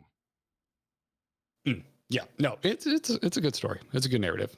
I'm also having a horrible time not blocking when I'm jumping. So, you know, this is all stuff like, I'll get over in time. I'm like, do you know there's a button to grab that rope, right, Kyle? Yeah, but I have to hold it, and it's a different button than in Dark Souls. So they should have just matched the controller too to, make the onboarding easier. You know, there's no reason to be moving your jump and your block. Are you playing it on PC? Couldn't you customize that? Can I? I'm assuming you can. I'll get used to it. See, that's why I went to Rainy Planet, because by the time I get back to shirtless dudes, I'll completely own them. It won't be a big deal. I'll zoom right past them. There's an interesting piece of kit you're missing from not doing Shirtless Dude Planet. I'll be okay. What, like unlocking stuff, like having to go back to the planet again because I don't have double jump, that sort of thing? No, it's just something that I wasn't expecting, and it delighted me when I found it. And it changed how I played through the game. Well, I will get to that much later when I care, because I do not give two craps about. Hey, I'm with you, man. I'm all about just whatever gets you through, whatever you care about is cool. We did some stuff in Final Fantasy recently, which we're going to talk about on our next video, where I was like, I didn't care about this. Let me talk about the thing I did care about. And I'm sure some people are going to get rubbed the wrong way by that. Well, you have many, you have such a wide audience, particularly in MMOs, that I feel like some of that is just trying to have your cake and eat it too. You got to supply so many people. Well, when you stream too, like you're going to be exposed to every type of player that is into every type of thing that the game has to offer. And when you don't line up with it, it's not that everyone shares that opinion. It's that there's so many people experiencing what you're experiencing that you get the full gamut of people that are invested in this game for the reason that they're invested for it. So when I hear things like, you got to play through it with the dungeon again with the solo duty thing. And I'm like, no, I'm fine. I'm good. Like I have no interest. But, for other people, they're really stoked about it. The thing is that I'm not. I'm me. I'm stoked about the things that I'm stoked about. And as I found out recently from talking about my opinions of the final 2 episodes of Cyberpunk, a lot of people don't think about the world the way I do. Including Kyle, who has really strong opinions about 3D and anime, except when it comes to Studio Trigger stuff, apparently. Well, it's where your eye is. It's about where your eye is and where the attention is. Ultimately. So where's your eye when you're watching Bender rotate in 3D? Right on Bender, and I hate it. Read a book while you watch that episode. Have you ever played a racing game and in the background there's a crowd and you suddenly look at them and they're all just like cardboard cutouts? Yes. Same thing. Like the car is nice, so you didn't notice for a long time. It takes a while to see those seams. But the car wasn't nice. I know. I'm not resurfacing this. You guys can go listen and to it. And it's also literally the focal point of the shot. Subscribe to the Patreon. You'll get you'll get the special audio talk we did. Yeah, you don't need to. It's fine. It's fine. It's fine. It's fine. Anyways, let's we got a mailbag. We got a proper mailbag today. I'd like to get through as much of this as we can. So let's move into some Q&A. Hello there. Hello there. Hello there. You can send your emails to feedback@startgrindinggear.com, or if you're supporting us on Patreon or the YouTube membership program, we have a dedicated channel in our Discord for you where you can drop questions for Kyle and me. Typically pull from this to fill out the podcast, but also if you want an answer right then and there, just tag us. We'll answer it when we can get to it. And anyways, we've got a slew of con-related questions, and then we've got spooky related questions. Perfect. And then there's just this one in here that's just very specific to me that I thought just made me start belly laughing, and it came in during the show, so I added it. But we're going to start with Nicole Lauron. Says, if the podcast is about cons, which was the worst event you've been to and why? I don't even know what the con was called. All the way back in the ancient year of 2009 when I was graduating college, I went to some random nerd con in Miami, and it just sucked. It was just lame. I'm trying to remember what it was called. It was in the summer. It was one of the last things I did before I moved to Southern California. Because I moved to LA the summer of 2009. It was one of the last things I did, and it was not a good convention. And it's not a very good story. It was like going into a mall that's closing. It was just a lot of fluorescent lighting and not much to do. Yeah, I mean that. I don't really have one because they've changed with time so much. And plus, BlizzCon kind of became like going to Disney World too often. But I also increased my job's impact on my time there. So it sort of equaled out. Because originally, you go as a fan, you do all the floor stuff, you do all the pictures, you do all the panels you want. You caught everything you could possibly want to. And the next year, there's that little pang of oh, I just rode this ride. It's just the same thing over again. Not that much has changed. But slowly, I was doing dev interviews. I was, I was having lunch up in the, the media area and stuff like that. And it became more casual in that way. So I never really got bored. And when I think of like old MegaCons I went to, I mean, yeah, my cosplay of Escaflowne anime stuff was, it was pretty low tier, but not a lot of people were going full outfit kind of stuff. So it didn't really matter. No, I wasn't standing out. Nowadays, if I walked in there with that, Joanne's fabric monstrosity, I would be ashamed. But the old anime convention wasn't about being entertained. It was literally the only place in a Amazon-less world where you could go get a small flag that said PvP on it and dunk a huge cup to buy dice out of somebody's, bin, and go buy that anime you were looking for, but it's kind of under the plastic because that was kind of weird, but there's probably bootleg too. So there was an energy there that nowadays would be absurdly lame. Like I went to a Renaissance fair this last year and no one was forging. I was so disappointed. I've never been to a Renaissance fair. They're fun. In particular, you have one up by your children's museum. That's pretty rocking. Mosey? Mosey, yeah, do the one by Mosey. It was, anyway. Yeah. God, I went to Mosey so many times growing up for field trips. Jesus. Yeah, get yourself that mold-injected brontosaurus. Yeah. I liked the wind tunnel. The wind tunnel was good. Yep, that was fun. That was always a good time. And they were the first place I ever had Dippin' Dots. Sure, yeah, because science. The science. Yeah, science. CO2. How does it work? Yeah, I have really fond memories of MegaCon, but like honestly, like looking back, it was the first con I went to. Like I remember being a really big deal going to my first. So MegaCon is a local convention in Orlando, Florida. Pretty damn big now. First time I went was freshman year of college, which for me was 2005. So I went in 2005. I went in my Anakin Skywalker cosplay that I sewed myself, which just like you, man, if I look at that thing now, I'm like, ooh, I could do so much better. But yeah, that was the one. I think I've told you this story before where a mom stopped me and she's like, I'm sorry, could you take a picture with my little son? He thinks you're actually Anakin Skywalker. And it was a weird moment of like, oh God, I hope I don't scar this kid for life. Nah, that's great. Like, that's great. There's a lot of weight. to put on a guy. Renaissance fairs, man, like in an Amazon age, if all you have is a table with a bunch of trinkets on it, like all I see is like Claire's at the mall. And I'm just like, oh, you just bought these in a little bag off like AliExpress. And now you're hawking them for 3 times the price here. Like you got to be like in there with your little tweezers and you got to have your books with all the papers that are all uneven. And you're like sealing it with some, some paint. I heard that the very same like traveling Renaissance fair, when they went up to Washington instead of Portland here, it was the same group, and they just had more land. So they got out the forges, and they started forging and hammering swords.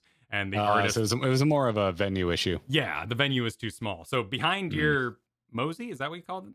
Mosey? Mosey. Okay, here we have the OMSI, so I get a little confused. But behind they used to, back in like 2009, they had a really nice like wooded area that they set up the con in. So you had more of like kind of that Lord of the Rings feel, right? Like no evergreens, but it was... The trees were shading the jousters, and the jousters were jousting, and it was spread out enough. And then there's the one person over there with marijuana paraphernalia. Like it's just what happens at a Renaissance fair. Like people sell stuff because you're forging glass in 2022. Like what else are you making over there? Like nobody gives a crap. You got to get your hemp poncho somewhere. Exactly. I love going. I like in this Freeze one didn't have a book place. That's my favorite place to go. I always go. I get a journal that I'm going to use for my future D&D planning. Didn't have a journal store. Really disappointed in my most recent Renaissance fair. So that's my answer. It's a shame. That's a shame. Yeah. And it's just some random con in Miami. At this point, I go to cons because there's things I actually want to see. Or people I want to hang out with, not for the swag, like not to just go shopping, but if there's happens to be something there I want, then it's a cool little bonus. The first year of Tampa Bay Comic Con was pretty rough too, but it ended up being kind of cool. Like, because still one of the most fun like celebrity panels I ever saw. It was this was a while ago. This was Game of Thrones at its height before everyone, before it got terrible. And they had a panel with Jason Momoa, who's the Mandalorian, Pedro Pascal, Yeah. and Maisie Williams. And so this is the first year at Tampa Bay Comic-Con. We looked nothing up. It was like $15 to go, and we're like, screw it. It's only a 40-minute drive. Let's just go see what it is. So we went just for the hell of it. And then we saw people lining up, and we're like, what are you lining up for? And they're like, oh, it's a Game of Thrones panel. And so I look at it. We're like, oh, we like these actors. Let's go watch it. And it was like really low key and not all that planned out. And it ended up being super delightful because Momoa showed up with a cooler full of beer, and he and Pedro Pascal just started drinking and telling old set stories. And Maisie Williams was delightful, and it was just fun. It was one of the most fun celebrity panels I ever went to. It was very, very freaking funny. Momoa was in Game of Thrones? He was in the first season. He was Khal Drogo. It was the first thing anybody ever saw Momoa in. Right. Okay. Yeah. Yeah, because like at this point, like I've been to so many of these things, I don't. You gotta be a pretty big celebrity for me to give a crap, but I still think really fondly about that one particular panel. So that was cool, even though the con itself was like super ramshackle. So sometimes you go to smaller cons that are a bit of a shit show, and you still end up having a good time. So. Anywho, moving right along. Arathane, thanks for sending this in. Said, I assume the best cons you've been to are BlizzCons at their height. What's the best non-BlizzCon you've ever been to? Dragon Con. Dragon Con in Atlanta it might legitimately just be the best con I ever went to. Like, Atlanta nerds go all out. Also, Dragon Con is just so big, people travel for it. And it's just the biggest party I've ever been to. I had so much fun at Dragon Con. I only went once. It was 2015. It was the year I was getting married, and our mutual friend Justin Robert Young and Ashley, they were getting married, and they were getting married at Dragon Con. And so last minute, Katie and I decided, screw it. We can drive to Atlanta. Let's just go. They're getting married. All our friends are there because we didn't have any plans. One of our buddies had an extra bed in their hotel room. We paid them for half of it. We drove up to Atlanta, and we went to last minute Dragon Con, and oh my god, dude, it was so much fun. The night culture there, like everyone comes with like 2 costumes a day. You've got the thing you wear during the day, and then night drops and you go get your sexy costume. Like, it's ridiculous. That's the Renaissance fair scene party. too. Yeah, it's just a big party. Yeah, I had a lot of fun. I also went to MomoCon once. Blizzard sent me out there for a Heroes of the Storm panel, and I had never been to MomoCon, which is another convention that happens in Atlanta. And it was fantastic. They had this massive like Japanese arcade pit with like those really expensive Gundam pods that we don't get here. Like, the cosplay was off the freaking chain. It was the first time I ever even heard the words My Hero Academia uttered. Like, it was legit. Like, MomoCon freaking rules. So like, just go to an Atlanta con, I guess is my answer. Atlanta goes off. Atlanta shows up for their conventions. Like, damn.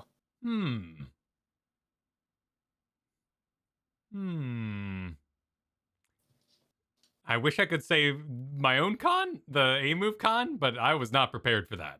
Oh, I guess we did do a con. Yeah. We did put on a convention. Yeah, Yeah. that's its own special memory. I don't think of that as a con. I think of that as the only time in my life I was as stressed as I was for that was planning my own wedding. I could see that. Yeah, it was a big event. It's definitely a touchstone. Somebody out there would get to ask the question, what's the worst con you ever went to? And they were like, oh, I went to this convention in Orlando called CreateCon. It was so ramshackle. Dude, I saw a great quote. I saw a great quote the other day, which was, you only have cringy memories because you've improved as a person. And I believe that. Otherwise, they'd just be memories. The only reason you're cringing at them is because you got better since then. So, those are words to live by. Yeah. But best, I think I'd go with that. I think I'd go with that Renaissance. But again, these are so trapped in their own times, right? That doesn't make them invalid. Yeah. Renaissance Fair there behind the Mosey yelling huzzah at the rider buys. It was a great area. Now I need to go and let you know how it was. Yeah, do one. They're fun. Yeah. Vernacular Ham wants to know what we're interested in seeing or doing at FanFest. I just want to see my friends. Yeah, a lot of it's just people like getting to hang out with everybody and whatever we end up doing for our meetup. That's kind of what I'm most excited about. I'm excited to kind of like I hear there's like custom trials and stuff. Sometimes they have like little things you can fight that are unique to the event. But I'd like to do one of those as far as official things. Yeah, I want to do one of the custom in-game events that they put together, and I want to see the Primals concert. But other than that, I just want to go to a con that I know my friends are traveling to go to as well. Like, that's really it. Like, I almost look more forward to hanging out the night after the con than I do the con itself. Because it's very rare that we're all in the same room together. So, Baggin said, any essential advice for first-time con goers out there? At any phase, buying tickets, reserving rooms at the con, recovering from the con, etc. Buy a room now if you want to go to FanFest, because if it's anything like BlizzCon, those rooms are going to sell out and you're going to be really far away. Although apparently there's this monorail system. I'm not Vegas savvy, so if you can also get a hotel near that public transit, get a hotel near that public transit. But as much as you can book early. And a lot of stuff, too, you don't even need to pay for it right away. Like most hotels will not charge you until you actually stay there. Really technical thing about hotel booking right now. Every hotel on Earth is offering you a discount, but it's non-refundable. And usually the discount's like maybe $10 a day. This type of shit, pay the extra $10. Yeah. Because you never know what comes up. You might get sick and not be able to go. Something might come up in your life. Like, I book it at the slightly more expensive rate because when they let you cancel it, it's 24 hours. You can cancel the day before the damn event, or day before you book. Like I think I booked us for a day before and 2 days after to give myself a little, like, I'm probably gonna want to go explore Vegas kind of a thing. So yeah, that's my like super technical, like, Garrett teaches you how to be an adult. Like, in my opinion, it's worth paying a little bit extra so you can cancel your damn hotel reservation. Mine, and at that point, it's fully refundable too. So it's like, who cares about the extra rate? Because we didn't go. Yeah, cool. That's nitty gritty advice. I like it. I mean, of course, you'll hear stuff like bring deodorant, which is true. Like. Oh, for the love of God, yeah. Yeah, you're gonna forget because you've got all this other stuff on your mind. You maybe want to look good. You're picking out the right shirt you're gonna wear, whatever. Like, it's just easy to forget.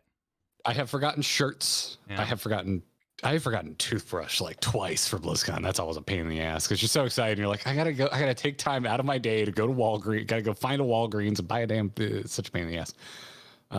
Yeah, there's all that kind of stuff. But real advice, particularly for introverts out there, is be honest with yourself and listen to yourself. Because honestly, a lot of people try to hook up. And so while, maybe friends or friends of friends are encouraged. Wow, this is where we're going. Yeah, but people are encouraging you. No, we're not going there. Like, if you want to hook up, go for it. No. I'm saying like. Oh, then choose your words, Kyle. Well, no, I'm getting to it. Like my Star Wars reviews, I'm getting to it. Your friends are going to want to go somewhere that you might be like, I'm kind of tired. I would personally just like a pizza and I'll watch like whatever's on Showtime or something. Like, enjoy that. Enjoy yourself. Because honestly, when you get to the place where people are mingling, a lot of people are just trying to hook up. And if you're not into that scene, you're hanging out with your significant other anyway. Like, the people watching can be kind of fun. But really, you'd probably have a better time back in your own room anyway. So when it comes to night stuff, people are going to be night stuffy. And if you don't want to be a part of that, it's just worth going home. I don't think I've ever been in a situation where I thought people were like trying to hook up and I felt awkward. I don't think the time. That, or I'm thick and don't pick up on it. But I can think of one instance at MomoCon, and that's exactly what I did. I was like, I'm done. I'm gonna go to my room. Yeah, but it's not like always so obvious. Like, we did we did those influencer events when we went to BlizzCon a couple years, and there's a lot of schmoozing. And what I ended up doing is in like the corner with the core guys and yourself, like, we kind of like built our own little hangout fort where it was just a bunch of nerds sitting in the corner while the Twitch we people literally interacted. stole a corner. We took Yeah. a corner over, and yeah, we just like, here you go, Wallflowers. This is your safe Yep. zone. Come hang out with us. We would travel in packs to go turn in our drink tickets. You know, gotta stay comfy. You gotta stay comfy. But, you know, Yeah. if you are, you know, a word that gets thrown around a lot, which is often misused. And now I've completely forgotten after this great lead up I've done for it. Empathetic. If you're empathetic, if you're an introvert and you're empathetic, body language in that room is going to be atrocious. Like it's gonna be weird. People are gesturing their shoulders, crossing their legs certain directions. Like I just don't have a good time in the hookup zones. So when I excuse myself, I know it makes me happy. And Showtime might be showing Lord of the Rings or something back in the hotel. Yours is more specific than I thought you were going to go, but I agree with I really haven't been in that position because I always find either other couples to hang out with or just people who that's not what they're there for and we just have a good time hanging out. Yeah. But there's like at the core of what you're talking about too is just like, don't overdo it. Yeah. Feel free to call it a night and be rested for day 2. Be comfortable with yourself. Like you don't have to go to that extra panel if you're feeling tired. You're not going to have a better time because you did. Like FOMO is not something that you should really be feeling at a con. You should just be kind of going with the waves, you know, feeling your whimsy and enjoying it. Yeah. Yeah, just enjoy yourself. But that's it. Yeah, as far as buying tickets, I have no tips other than you know what I do. I can tell you what I did or what we usually do. And if you want to do this, go for it. We usually, whatever the limit is, which for BlizzCon used to be 4, you could buy 4. We would literally make a group of 4 people. We would all call each other. Back in the day, it was Skype. Nowadays, we'd probably do it on Discord. And we would all smash refresh when tickets go on sale. And whoever got through bought all 4 tickets for the group of 4. And this worked every year. One of us got through every single year for BlizzCon. And even the years that we were lucky enough to get media passes, we wouldn't get cleared for media until like a week before the event. It's horrifying. And so you wouldn't know. So we would just buy them anyway and then sell them because you could always sell the passes off. So this is not unless you're a content creator, this is a relevant tip for you. But the point stands that every year, even the final one, 2019, where I was pretty sure I was going to get a media pass because I'd gotten one multiple years in a row. I still had a group. We had Katie, me, 2 other buddies, and we were all on Discord together and slam and refresh and whoever got through every year. By the way, it was Katie. I don't know what magic Kristen touch too. she has on the F5 key. She always gets through. She always gets the tickets, but Honestly, it's that's just what we do. focus because I fart off. Like I start looking out the window. I start browsing other web pages. I get bored. Kristen has resolve. Yeah. And I've sat shoulder to shoulder with Katie, and we both did the same thing, and she still got through. So I don't know. She's a master of getting tickets. There's a great question that came up in the chat here. That was any advice for meeting internet friends for the first time? Have fun because it's a special moment. Yeah. It never gets old for me. Like straight up never gets old. If I have a new internet friend, and I've had this experience so many times of having a friend that I only know from online and meeting them for the first time in person. I have gone through that many times, and for me, it's magical every time. I like my friends. Many people in my life have described me as intensely loyal, which has been a bad thing at times. But I like my friends. I like keeping up to date with my friends. My friends are important to me. So I really like seeing them. So I'm the type of person I like this type of shit I live for. I just love getting together with people, especially after Jesus Christ, after 2020. I can't wait to see some folks. But yeah, I don't really have any advice other than I mean, respect wishes. Not everyone's a hugger. Yeah, that's the difficulty of our time, right? Because I'm a rather enthusiastic like handshaker. When I find out, you know, if you walk up to me and you're like, hey, you know, I'm so and so from the chat, like I get really excited, and I do like physical contact in that way. So, you know, are we going elbows? Are we going fist bumps? Like, it's something that I kind of get caught up in. But honestly, if I were to give you like the, you know, put in your cassette tape, you know, advice, say their name a lot. Everyone loves hearing their own name. It's your favorite word in the world, you know, hearing someone say your name. And it seems cheesy, but when you meet up with them, like you can ask them what they go by. If they want to go by their internet name, just like keep saying it. Everyone loves hearing their own name, and it really makes you feel special. Yes. Yes. Also, maybe inform them of the name you go by first, and then if you prefer to go by your real name, go for that. Because Exactly. yeah, every once in a while, I would be like, Steve? I don't know Steve. Yeah. And they're like, oh, I'm so and so on tour. I'm like, But hey! there we get into like Yeah. what not to do, which is don't play the guessing game. Like that's just really awkward for everybody. Don't walk up to someone and be like, hey, who do you think I am? And you're like, how would I even go about this? I can't. If I guess wrong, it's horrible. I wish you were required at cons for your badge to have your avatar. Yeah, like a little picture of yourself. I mean, you can That's do what I that, wish. right? We could get buttons made. We got our stickers. Yeah, You and I are set. We're good. Yeah, but no, 9.999 times out of 10, it's always just a good experience. Like meeting folks. It turns out we probably have at least one common interest if we're running into each other at this thing. So where do we leave off? We got Eka said, what are you gonna cosplay as in FanFest? We'll see. I don't know. We'll see. Just from ease of access, I'm leaning Solace at the moment. Leaning that way. If I can find someone to commission a Dark Knight from, that'll be ready in time, and also won't cost me, like a 2 months mortgage. Which isn't to say that it's not worth that. I've seen some people's work and it is absolutely worth that. But yeah, we'll see. We'll see about the cause. Do you have anything like what if you could just like right now, what would you do? Oh, like I don't want to spoil it. You don't want to spoil it. No, I don't want to set expectations. But I got plans. Will you tell me?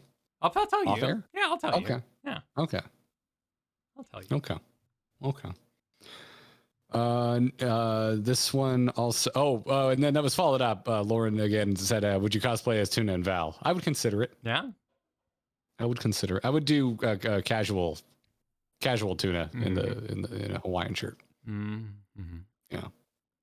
Yeah. And then all right, we're out of the con questions. This is one that just made me laugh so hard I had to put it in here. Liminal Space asked, every Garrett I have known in my life has had the nickname Garr or Gare Bear. So my question is, who in your life calls you Gare Bear, and do you like it or hate it? Nobody in my life still calls me Gare Bear. The only person that called me that with any regularity was my buddy's sister, and I absolutely hated it. Yeah. Yeah. A lot of my cousins call me Gare, though, and my buddy Steve, guy I've been friends with since I was like 3 years old. He calls me Gare. It's my understanding is Gare is very much like a Northeastern thing. Like Northeasterners shorten Garrett to Gare, and it appears to be kind of that whole bit. And my buddy Steve, his whole family, they're from like New York and Long Island, so that makes sense. And then cousins is just I've just known them so long. They just call me Gare because my aunts used to call me Gare, so they started calling me Gare. And yeah, no, it's Gare is real. If I hear Gare, it triggers. It's like family. Like it's Christmas, it's Thanksgiving, it's a get together. Like no one else calls me Gare. I'm fine with it. I don't mind Gare. But Gare Bear, I just think of my friend's annoying sister. What's so while we're in names here, you got a cat named Dexter. I do. What does that become in your family? In the family? Yeah. Like Dexty? Like what do you call your cat as your like pet Dex. name? Oh, he's just Dex. Okay. He's just Dex. Dex. Okay. What's up, Dex? Dex. Come here, Dex. That's what happens there. Katie doesn't have. We don't shorten Katie's name at all. We just say Katie. Trying to think. Yeah, that's my dad's name is actually already a nickname, basically. So, yeah. This isn't interesting anymore. We should move on. But thank you, Liminal Space. This is such a specific question that, like, absolutely, like, it just made me giggle. I was writing the mute button there for a little bit when I read this. I saw Katie is short already, but I guess you could go with Kat or Kate. But no, I've never called Katie anything other than Katie. Actually, I got a question for you, Kyle. What's the shorthand for Kristen? Are you a babe, honey, sweetie? Love. Yeah. I like that. That's sweet. Yeah. I do babe. I don't know why or where it came from, but I've always been like, babe is usually the term of endearment. Yeah, the honeys, all that sort of thing. Like, those are around. When we lived in Chicago, we had a neighbor downstairs that would fight all the time, and it was always baby, baby, baby, baby. So it was like no go after that experience. I can't do the E on the end. I can't do the E. Don't do baby. No. Hey, baby. Ugh. Nope. No, thank you. That is only for late stage, no doubt songs. That's what that's for. One of the last hit singles No Doubt had before Gwen Stefani's solo career was Hey Baby. Oh. Okay. Advance. Plenty of listeners got it. Don't worry. Don't worry. Suna Tamashi is going to kick off some spooky questions. Okay. Which is, hey, I need scary movie recommendations for beginners. For beginners. For beginners. So that's pretty specific. Yeah. So action adventure is probably what you're going for, I would assume. Because you want something a little scary, but you want it to be like counterable. You want to have something where you like punch it in the face is the answer. Because complex rule systems leave you scared when the movie's over. So I would go with The Mummy with Brendan Fraser. Or Evil Dead, Army of Darkness. Okay. So that's interesting. I don't mean to be overly technical here. I don't consider The Mummy a horror movie. But it's an action adventure. Yeah. Like I don't even think it's a little scary unless you're, I guess, the type of, unless you're like my mom, gonna drag you, mom, sorry. And you're just grossed out by things that look gross. That could happen. But literally in my entire sphere, I think my mom is literally the only person I think that would think The Mummy is scary. I don't think there's another person in my life that would think The Mummy is scary. I think it has elements. All good adventures have elements of horror. That's why Luke gets stuck in the trash compactor with the weird little tentacle beast. See, I would say I would consider Jaws a good starter horror movie because it still has all of the trappings and tropes and structure of a horror movie without it being a grotesque experience. Sure, and you're very safe at the end of the horror film unless you're, sleeping on a houseboat. But for the most part, chances are your home is well situated away from the open ocean. Yes. Alien being suggested by Mythos Midnight, I think, is another good example. It's a little more horrific if you are the type that is sensitive to gore, but no, that's a stock you in like your rafters kind of thing. Like that. For me, a intro horror movie has the ability to cut off your imagination at the end of the evening. So the monster gets fully defeated by basic means, maybe, even like shotguns that Coeurl has, but, eventually that's a magic spell that gets rid of the mummy there. Jaws, open water, but aliens, that could be your bathroom, you got like some little ceilings that pop up or something. You could imagine all kinds of crap. It's all about countering the imagination in the evening. Like Independence Day is probably a decent action adventure. That can be a little spooky. You got a Data there squeezed up against the glass. I'm having a physical reaction to Independence Day coming up in a horror movie discussion. You're a Saw fan, right? So you gotta we gotta walk back the sensitivity. I'm not suggesting Saw. Yeah, just saying, like what a horror movie. A horror movie buff will see the world through a different light. You know what? Poltergeist, original Poltergeist. The remake's terrible. Don't do the remake. Poltergeist is pretty solid. Yeah, it is legitimately scary in points, but still fun. Like I'm trying to think of something that still has like a proper, like it might actually scare you, but not scar you for life. That's what I'm thinking of. So this also becomes a lot easier to answer if I know if you're kind of a movie nerd, because like I would say the first Halloween, what a just classic, representation of how you make a horror movie. But if you're the type of person that doesn't you just don't have an appreciation for old movies, you're like, it just looks so cheesy and old and crappy. Like that's not going to fly.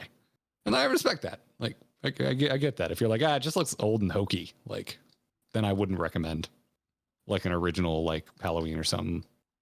But if you are a bit of a movie nerd, I'd say check out Halloween, check out Friday the 13th. Or not Friday the 13th. The original Friday the 13th is boring as shit. The original Nightmare, though, is great. I would recommend Darkness Falls if you have to have an actual horror movie with a horror title. I love that movie. It's so wonderful. It's got such a great rule system. Is Rift Tracks not around anymore? What's up their website? Rift Tracks the game. Where's their website? You ever done a Rift Tracks? I have not. I have never done a Rift Tracks. That'd be a great way to make it through like a horror movie that might be a little over the edge, like Poltergeist. Like that's something, little kids in front of the TVs, classic scene. Old the Possession, the Exorcist, right? Like these are disturbing films. But if you buddy it up with some guys making fun of it while you're doing it, you'll probably have a good time. Yeah. There's ways to ease in. Yeah, I would say if you're okay with a little bit amount of gore, I think my serious, like this would probably be my number one recommendation to kind of try to get you into horror and also understand the meta reasons horror fans like horror. Just watch the first Scream. Scream is good. It's a little violent, but it is also properly fun. And it is meta in its own way. Like, I mean, I love Scream. I think Scream is such an important horror film because it took the piss out of horror films while also respecting it and just kind of teeing up another generation of horror films. Well, like Mel Brooks films, like it is a satire that is its own movie and you can enjoy it either way. I think, Scream, you get a little too meta. I think Scream would be enjoyed more after maybe seeing your first Mike Myers film, like one of the old ones where, well, what's the one with the... That's the problem though, is if you don't like, I'm not sure if like, I think those old movies, like I like them, but I'm also a bit of an insufferable movie nerd. Like I could completely understand people being like, the old originals don't hold up. Halloween is slow. If you try and go watch the original Halloween now, it's pretty rough around the edges. If you're not, aware of kind of when it came out, how it was made, why it had the cultural impact that it had. Yeah, there's also just like bad ones in my opinion, like Children of the Corn. Like it's just not terribly thrilling. Yeah, I'm not a fan of that one. I prefer more of the Constantine, Jurassic Park kind of like ease in, where it's an action movie with horror elements and explore from there. I'm gonna go with Scream. I'm gonna say if they can handle violence, Scream, because it's meta enough to explain why you like the nerdy things horror fans look for in horror movies without being a full-on satire. It's still a legitimate horror film. And if you're not into the gore side of things, try Jaws, because again, it's like all the beats are there. All the beats. It even has like the moral compass beat. Because like the first death in Jaws is that girl that goes skinny dipping. Even though it is like a monster movie, it's still like it has old school horror elements. It's great. If you have a group of friends and you guys are doing like a Halloween movie night, I'd say that's where you get into like the Friday the 13th and Elm Street stuff, because those are nice party movies. They're so ridiculous. Yeah. They're so outrageous. Yeah. If you have the right crowd that cheers whenever the murders happen. Yeah. It's good stuff. Most fun I've ever had in a theater was the Friday the 13th reboot. Like, what was that? Like 2011, 2012? Okay. It's an okay movie, but I went to a midnight showing and it was a packed house. And there's just so many, everyone cheering, throwing popcorn when people were dying. Everyone in the audience getting in on no, don't go in there, you idiot. Like yelling at the screen. Like it was so much fun. It was the most fun I've ever had. The movie's fine. But the experience I had at the midnight showing was the most fun I've ever had in a theater. So yeah, I love horror movies. They're good. Good. Watch Scream. Watch something Kyle recommended. I think Beetlejuice is being recommended. That's a good one. That's a good one, because there's some creepy as shit old school effects in Beetlejuice. Yeah, it's pretty weird. It's pretty weird. But it's still very fun. So, Vesper Greythorn wants to know our favorite Halloween cocktail. I don't think I really have one. I don't know any. I don't really have one. I anytime I'm usually thinking about spooky things, though, I do make a Negroni because it is blood red. It is fake blood red. Just looks like you're drinking blood out of a glass. So that's usually what I would make. But I don't do the themed stuff, Kyle. If I open a book and it's like add food coloring, as soon as I see food coloring in a cocktail spec, I'm out. Too far. I am just out. I'm a snob. I'm an absolute. I'm 100. I will admit I'm a 100% a snob about cocktails. Everyone brings up the Final Fantasy cookbook, and I'm like, nope. I've been gifted so many gaming cookbooks that have cocktail specs, and it's all crap. Yeah. Just a bunch Every single one of them. Yeah. It's like just made up crap that they're trying to make look color coded. And you're just like, this is a bad drink. I can see that. Yeah. But again, it's the snobbery in me. And I'm trying to keep this in check. I'm aware of this. I don't know, like the most themed night I ever had was we did a Lord of the Rings watch party where we had tomato sausages and nice crispy bacon. So we made a big we made the Hobbit feast, and then when we got to Return of the King, we made as close as we could recognize the steward's feast there with the chicken. We had like rotisserie chicken and the tomatoes. Popping. When I say I don't like tomatoes and people say they don't understand, I just say watch Return of the King. Just watch Return of the King and you'll understand. Yeah. That's no good. Dakoth recommending Human Centipede as a starter horror film in the chat. No. That would be a mistake.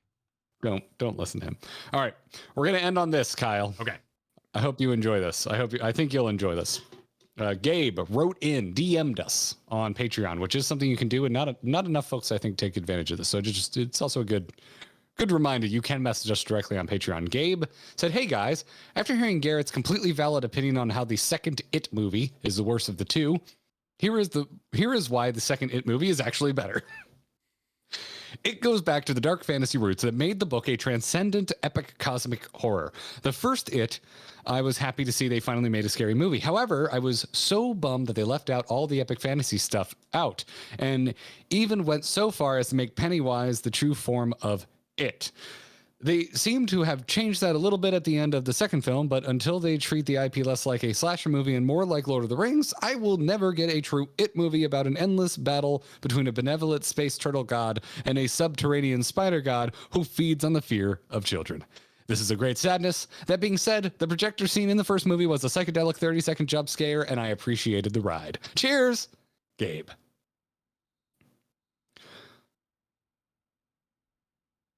Yes. The space turtle thing is like, I think legitimately one of the dumbest things anyone ever told me. Like I literally thought when someone told me there's a space turtle in it that they were screwing with me. And then I went and looked it up and it's actually a thing. And really that's all you need to know about my opinion of Stephen King. Too much cocaine in that man's writing. Probably not untrue. However, I really like Stephen King's world building and overall his settings, his ideas. I have never been able to make it through a Stephen King book. I find his writing impenetrable. So there was a scene in the Jurassic Park book where they're in an inflatable boat running away from a T-Rex that starts swimming. Visually, the tension in that scene would suck and be stupid. But in a book, it's a perfectly good scene. And actually had a lot of energy to it. And that's the space turtle stuff. Like when you're in the thick of it. The river sequence in the book, that would have been a great movie scene. And they originally were going to include it. And then they scrapped it. And then they kind of redid it in 3 with the Spinosaurus. And it was more That's like a good action scene. That's a solid action scene. It's decent. 3, but listen, the plot of 3 is terrible. But as far as action scenes go, it's competently directed. I think there are horror scenes that happen in books that do translate well. But I think this is too in space. I think this is one of those where your brain is capable of imagining way more, particularly for it, because it's a cool read, than the movies could possibly deliver on, particularly the space turtle stuff. It's very weird, but when they're trying to solve their issues and explore their past and everything, it's not just dropped on your plate. No, that's. I think if you're into that, I do legitimately think you're a more interesting person than me. But to me, that just sounds like the biggest nonsense. Yeah. It goes that's where I'm like, okay, this is too far for me. No, I remember, the old Family Guy joke where he's sitting in the desk and they're like, so what's your next book about? About a haunted lamp. Ooh, and you're like, okay, Stephen King, have it on my desk by Sunday. Like it's just, there was a lot of books. You got to keep making stuff. And sometimes it got a little weird. Everyone told me that I would like The Dark Tower, and I tried so hard. I got like 150 pages in, and I was just I couldn't anymore. I was out. I tried to get into The Dark Tower. I couldn't do it. I tried. I'm sorry, Stephen King. I still think you're a really cool guy. It would be really cool to see a Lord of the Rings style, kind of it following like Gabe suggests here, because the old TV show with Tim Curry had moments of that where they had time to explore that world a little deeper, and there were moments where I think it is ripe for another TV show. Yeah, like do it on HBO or do it on Netflix or do it on, somewhere, and actually try and explore that weird cosmic edge of it. But I don't know. Maybe still skip the orgy because it's really awkward. Yes. I mean, doesn't hold up. I'm not sure it ever held up. Yeah. It's a weird book, man. It is a weird book. It is a book that I tried to read, couldn't get into it, but was still interested enough to go diving into wikis. Right. And I'm just like, I can't. How did this book get made? And then become multiple successful film adaptations. I believe it's, I haven't done like a deep dive on it. I'm pretty sure we're pretty deep into Stephen King's success, right? We had probably already had quite a few movies and explorations into his works. Yeah. That was post Maximum Overdrive, which is like infamously the movie he directed. And he said he was like so high during it, he doesn't even remember making the movie. Is that the one with the evil car?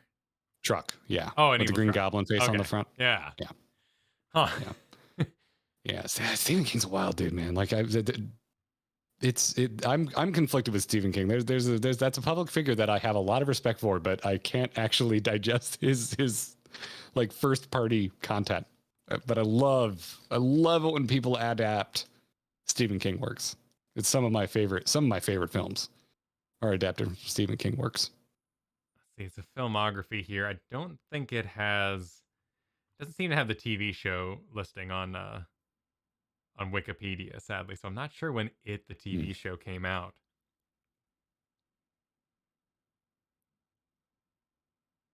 Oh, it's Cat's Eye Creep Show. Because I remember, because I like some of the weirder stuff. I remember hearing a lot of people didn't like it at the time, but I liked the Dr. Sleep sequel to the Shining movie they made. He wrote an episode of Frasier. Go figure. Yeah, a Christmas episode, no less. Oh, he was an actor in it. He appeared. Okay. Gotcha. Yeah. Well, there we are. There we are. There we are. Well, Kyle, are you ready to put a cap on this?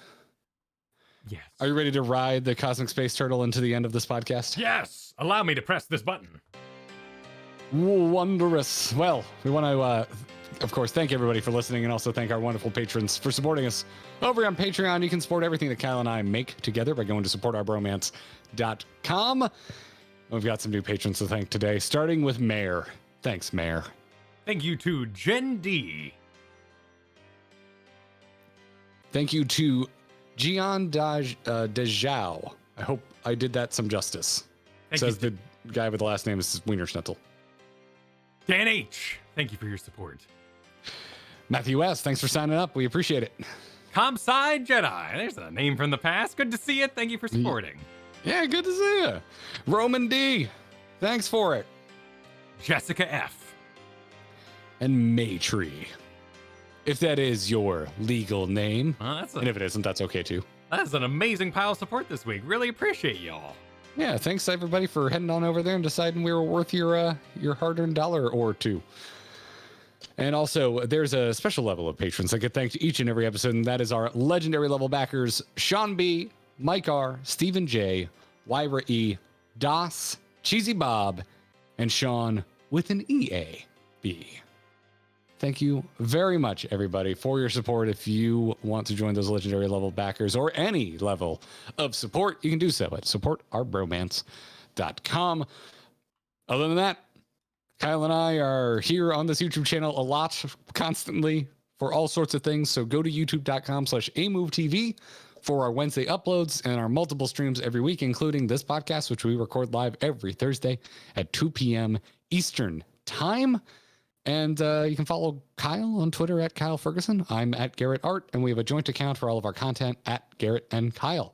So go give those a follow. The channel just surpassed 24,000 subscribers. So congratulations, Kyle. We hit another milestone. And yeah, so if you're not already subscribed, please do so. And let's get closer to that 25K mark. It's a nice number. We're just going to do it for this episode of the Grinding Gear podcast. I will see you in 2 weeks, but Kyle will be back next week with a mystery guest. A mystery. But until then, GG. Take care.